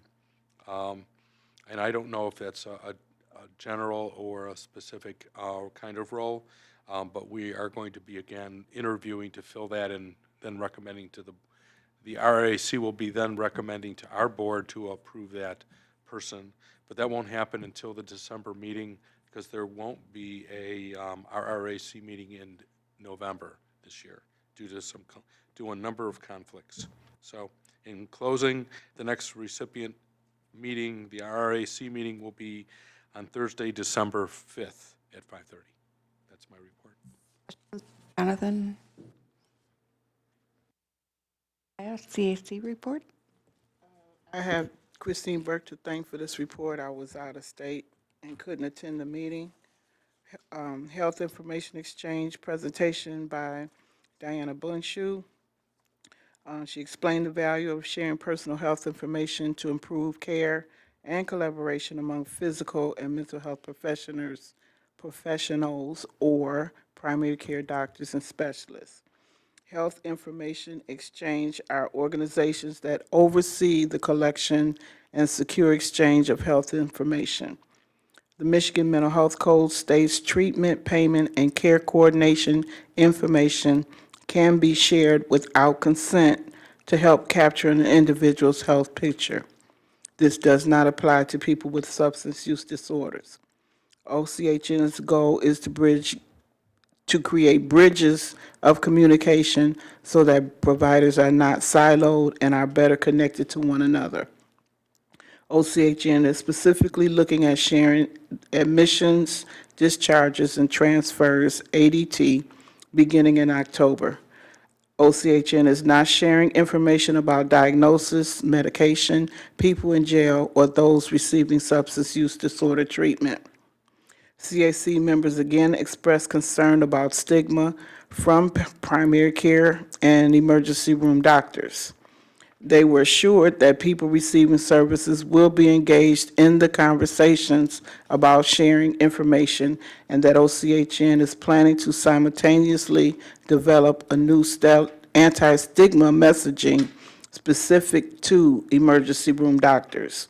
The message is being developed in October and will be shared with the CAC for input. There's potential federal legislation requiring Medicaid providers to share admissions, discharges, and transfers so they can better treat the whole person. Work group committees on the website, Christine Burke. There was a request to add a page featuring OCHN standing committees and work groups to OCHN's website. The communications team is building the page and is seeking input from CAC members. It was decided the page will include meeting dates, agendas, committee work group description, and contacting info. They are requesting the following statement be added to the page. All meetings are open to the public. Please check the website for meeting cancellations prior to attending. Legislative Subcommittee Pam Casper, proposed adult foster care bill 4052. There's a meeting on November 6th discussing residential and facility-based care. The bill states persons may not apply for a residential license if their license was revoked due to abuse, neglect, or abuse. And that is her report on my behalf. Meeting. Are there any questions for Melchiah regarding the Citizens Advisory Committee report? It will. There's no, okay. Our next meeting is until the end of the month, so. Forward to your next report, great. Under other business, a couple things quickly. At your places is the draft of the calendar for the next year. We follow a calendar year when we do this.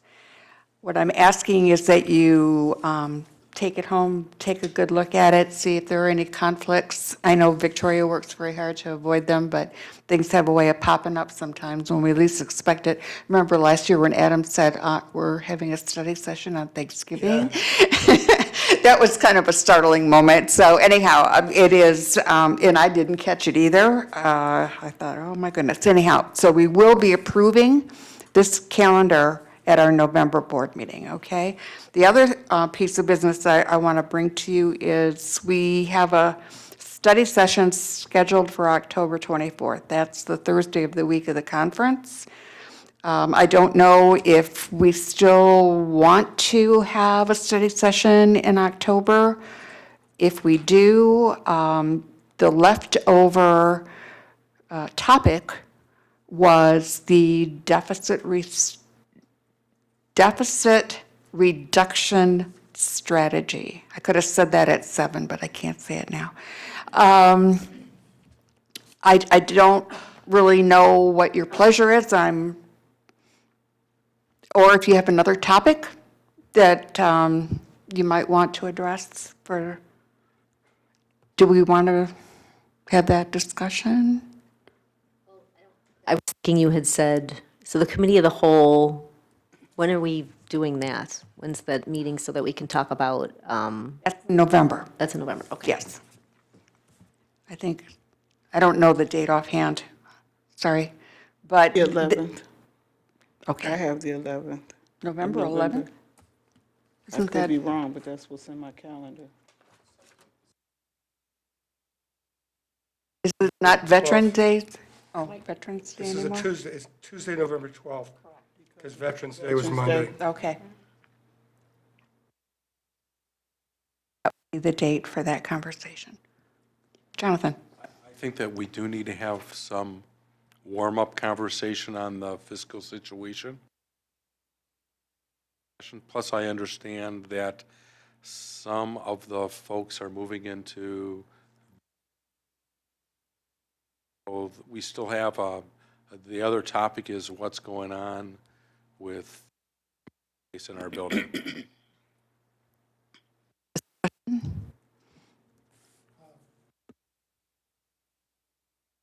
Okay, so we're keeping the October 24th study session live. We're going to do that. And can you tell me again what topic you want to address? I think it's possible we could have two topics at it. Certainly can, but One of them would be this fiscal situation, because by then, we should have received the payment by the state. We should have an idea of what's going to happen going forward in terms of this fiscal year for monies. How much do they think they're going to be able to set aside into the reserves, things like that.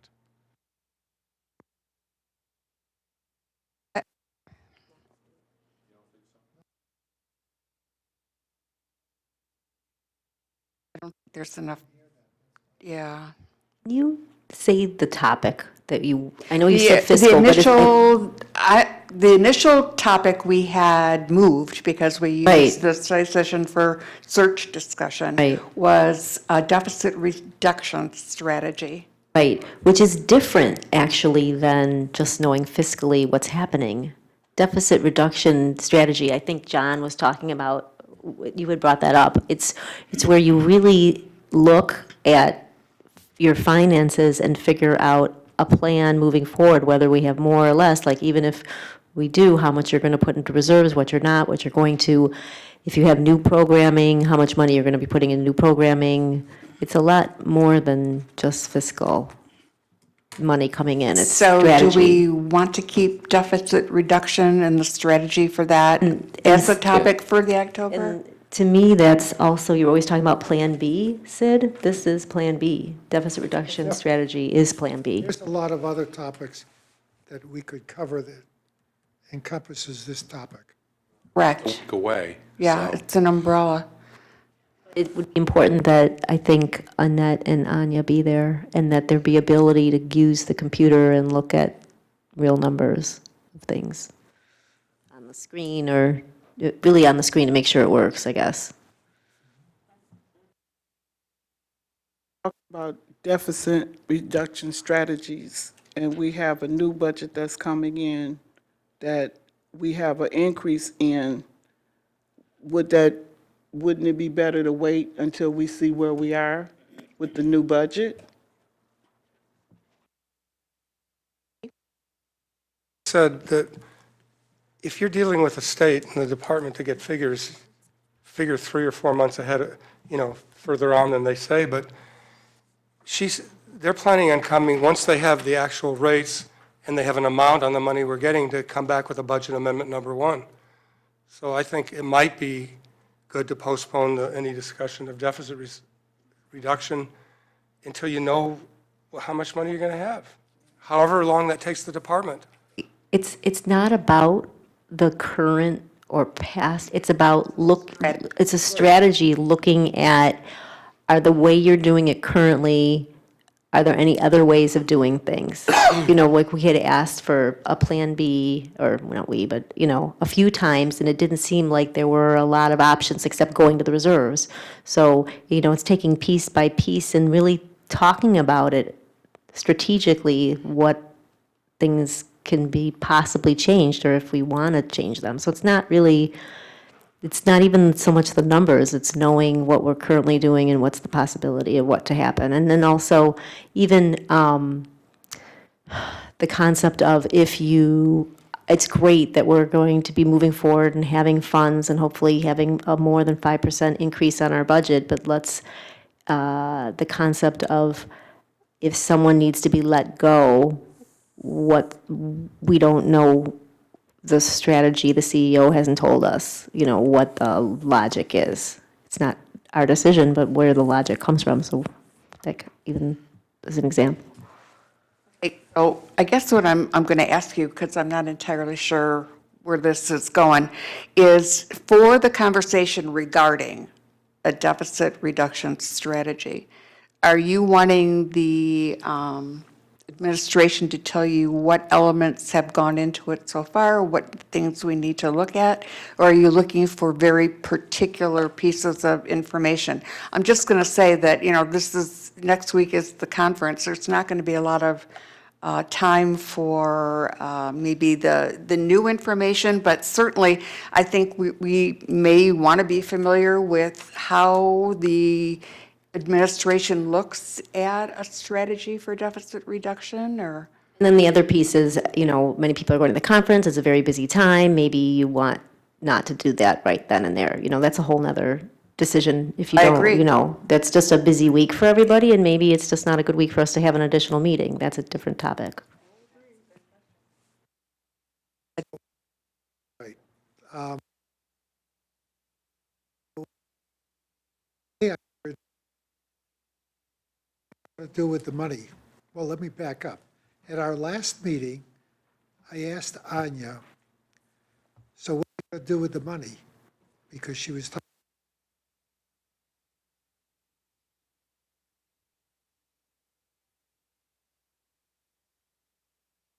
We got a lot of places to spend it. Rather than our finance department spending time putting numbers on a sheet of paper, tell us how that money is going to be spent.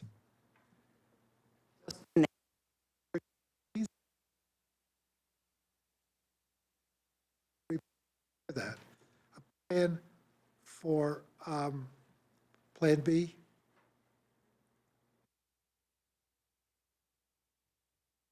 The plan to replenish the reserves. Okay. That is part of a plan, yes, indeed. That's fine. I heard that. And that's good. But we should hear it at the board, at one of our committee of the whole or study sessions. We got to hear that from our finance department. Heard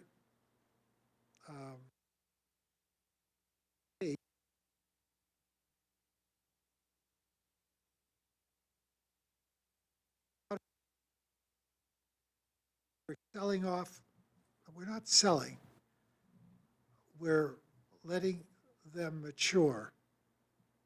Our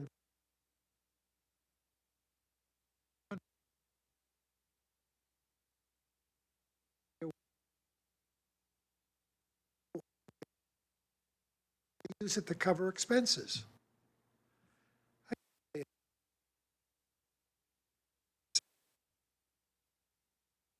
Doing is eliminating that opportunity to replenish what we really intend to do with it.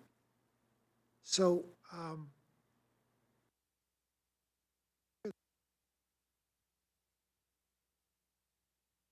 the answers to those three questions, and so that we can fully understand and not hope that we're going to get the money. Chances are we will get the 3 million, but what are we going to do with it? Are we going to do the same thing that we're doing with the funds that are in, that we have in investments that are maturing, and we're putting them back into the kitty and using them to cover expenses? I remember one meeting, Dr. Tom, where you asked the question. We paid off the building, and what are we doing with the $155,000 a month that, we don't have to make payments on? Using it to cover expenses. So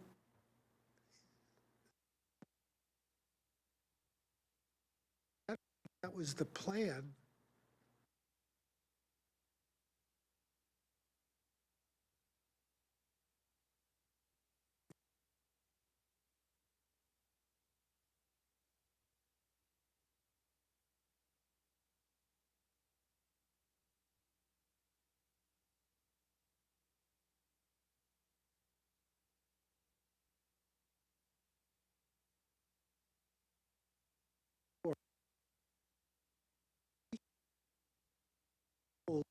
Riders don't catch pneumonia.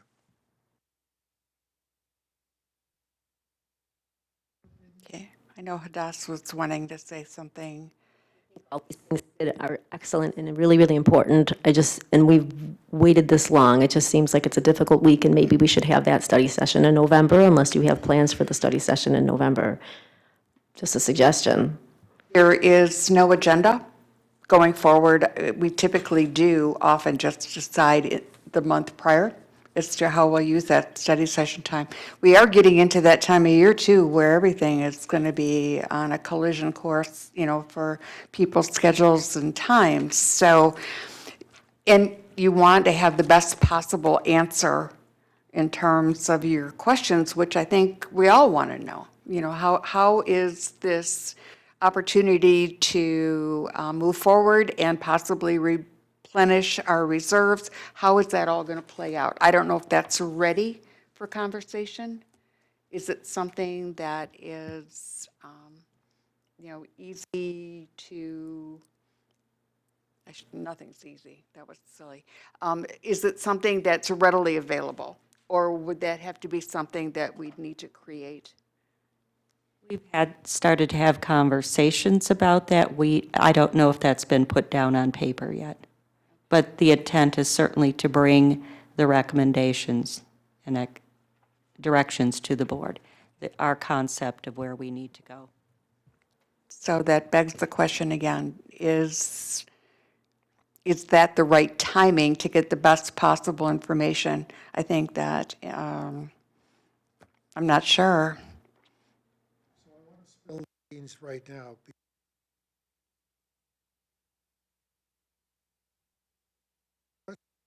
Sale leaseback. Sale leaseback program that would net us $15 million.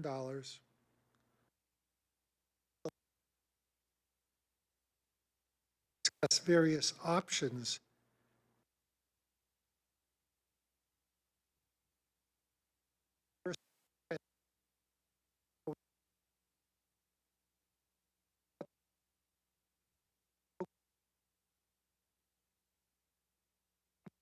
Doing that. He's one of the largest developers in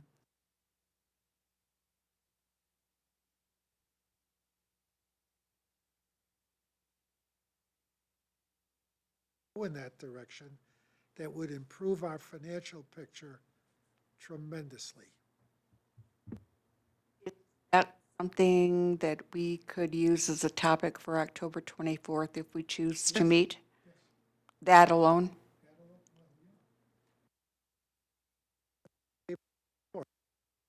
Or just understand it, and then, yeah. I think this is all included in a deficit elimination plan or strategy or whatever you want to call it. Just the idea of a deeper dive of where we're at, what we could potentially do to make sure we're in good fiscal shape as possible should there ever be any kind of cuts or anything to that extent. I know we have reserves, but a conversation, it could be encompassing of that of the building, in that situation, and any other ideas. And I think the study session would generate the conversation of where we think we're at, Sid's ideas, my ideas, Hadass's, and whoever else's ideas that could be there so that we could talk them out amongst the board with a good dialogue. Now, I agree with Hadass. I don't know if that next week is going to be the best week with the conference and all of that, but is there a potentially, if we push it back to the November study session, then we're getting into that holiday season arena. So I don't know if It's not going to get better till after the well, first so year, say, is there really. any way we could plug it into earlier November, before all of that starts getting to go, moving? I would love to be, and I mentioned it too, because I'm probably not going to be able to be at that study session next week. I'm going to be out of town for work, likely. I don't know for sure yet. But I think the conversation would be good. I think there's capable people anyways here who definitely have the conversation to be had, though, about where we're headed to make sure that we are in good, sound fiscal shape in the event that these cuts ever come through again in a year or two or whatever it would be. And then the ideas are flowing out there about, the building and all these other things. I think that's all encompassing of a deficit elimination plan that I had mentioned. So if we want to do it in October, I would be in support of, some other time in November, maybe earlier than a normal study session. Earlier in the month than a normal, because latter part, we're getting towards that Thanksgiving and all of that. RFP review aspect in there too, so it's going to make it really kind of congested schedule-wise. Jonathan?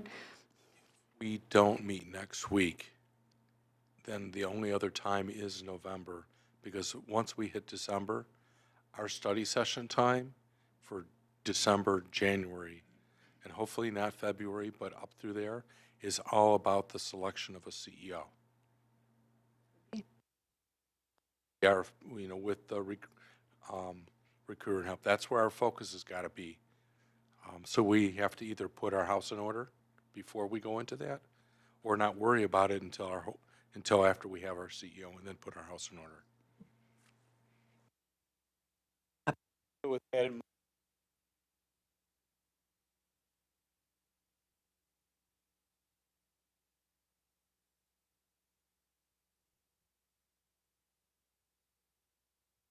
Provide background. So shall we then plan on October 24th, using that date, and having the discussion center around the sale leaseback proposition and maybe other building-related items? options. Yeah. Yeah, or other options. Okay, so focusing on the building with that as like, What we're doing is we're recognizing an issue.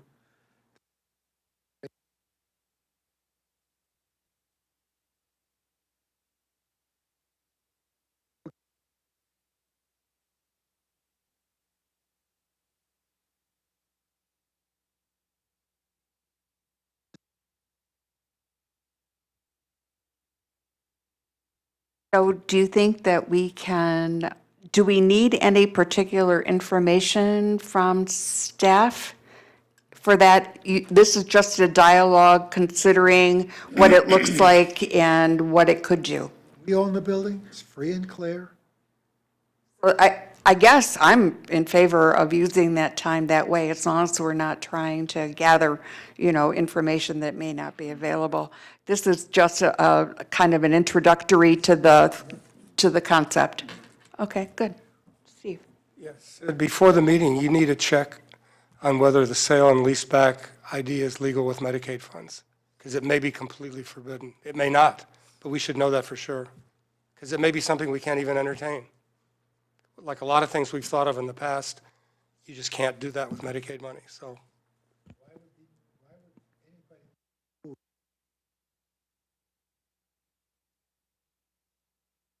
Saying Medicaid might have a rule that we can't do it. It may not make sense. You're saying, why wouldn't it? It may not be logical, it just may be legal. So you have a very good point. I don't know.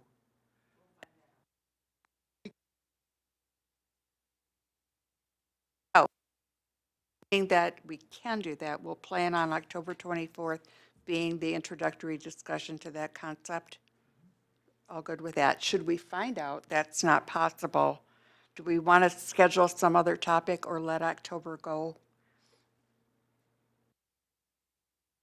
General topic of the strategy that we're calling the umbrella is deficit reduction. We still want to discuss that, whether that particular Just get our individual thoughts thing. out? Yeah, just to get the conversation started. Okay. So we'll use the date, keep the date, don't plan. And then we'll determine, try and focus in on what we can and not what we can, but it's not that hard to do, I wouldn't think. That answer.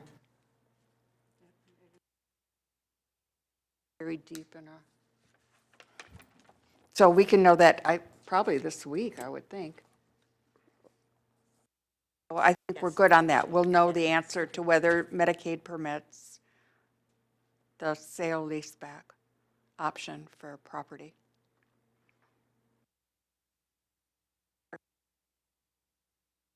Otherwise, we'll still throw around some ideas on what we think are the, yeah, okay. Luck on the 24th then.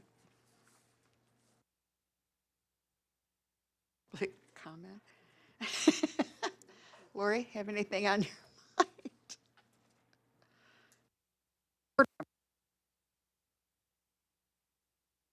Around the table, is that good? Okay, Sid? Sure. So I want to thank all those who volunteered to be on the Business Ops team. Our first meeting is January 32nd, and it's going to be at the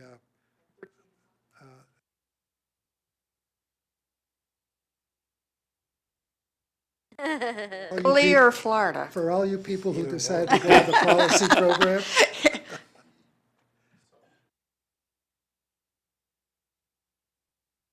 Margaritaville. The other Naples options too, probably all better than Michigan. We'll flesh it out. Bob? We just increased the Finance Committee membership.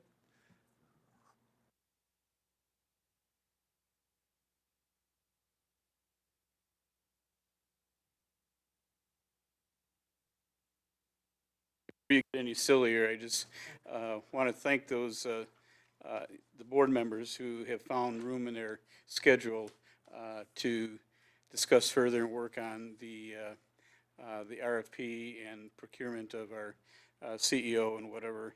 When I saw the schedule that was proposed to us, I have to tell you personally, I just went into a panic or a crisis mode, because I know I just can't do that without, extreme havoc to my schedule and my people that I see and stuff like that. So I'm asking that you please don't misinterpret my silence and my lack of volunteering.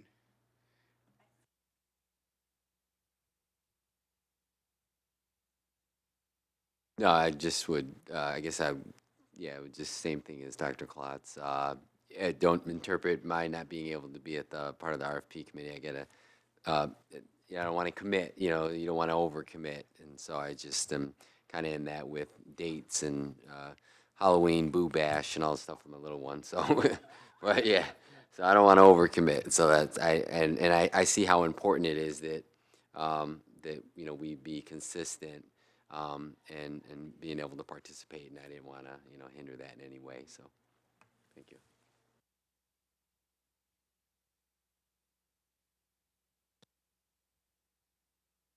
I just wanted to say I really enjoyed the story that inspires, as I always do, and I really appreciate that whoever's organizing, that we get to see that and participate. And also, I didn't get to really comment, but the two individuals that talked about their work with suicide prevention, I thought that was pretty incredible.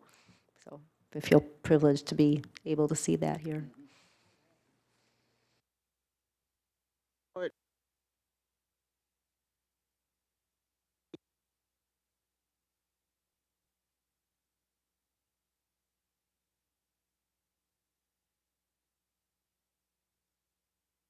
Very much so. Surprising, isn't it? Yes, because we haven't always had that reputation, but thank you very much.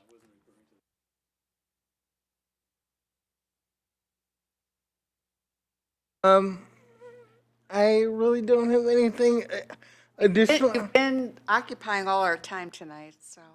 Yeah, I just want to echo again the how great it is to have individuals who inspire hope and can not only talk about how the services that are provided them help their lives, but also can bring a slice of their personality to the presentation as well, and that's a wonderful thing. So. I was going to filibuster, but I really was hoping we were going to be done about 8:30 tonight. So that's it. I think that we all would have dreamed that, but nonetheless, we got our work done.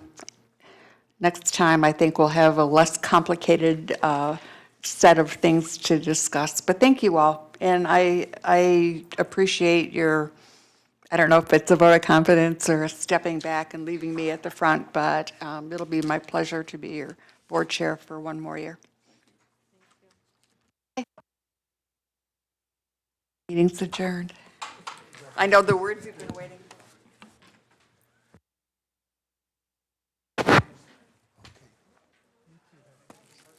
for.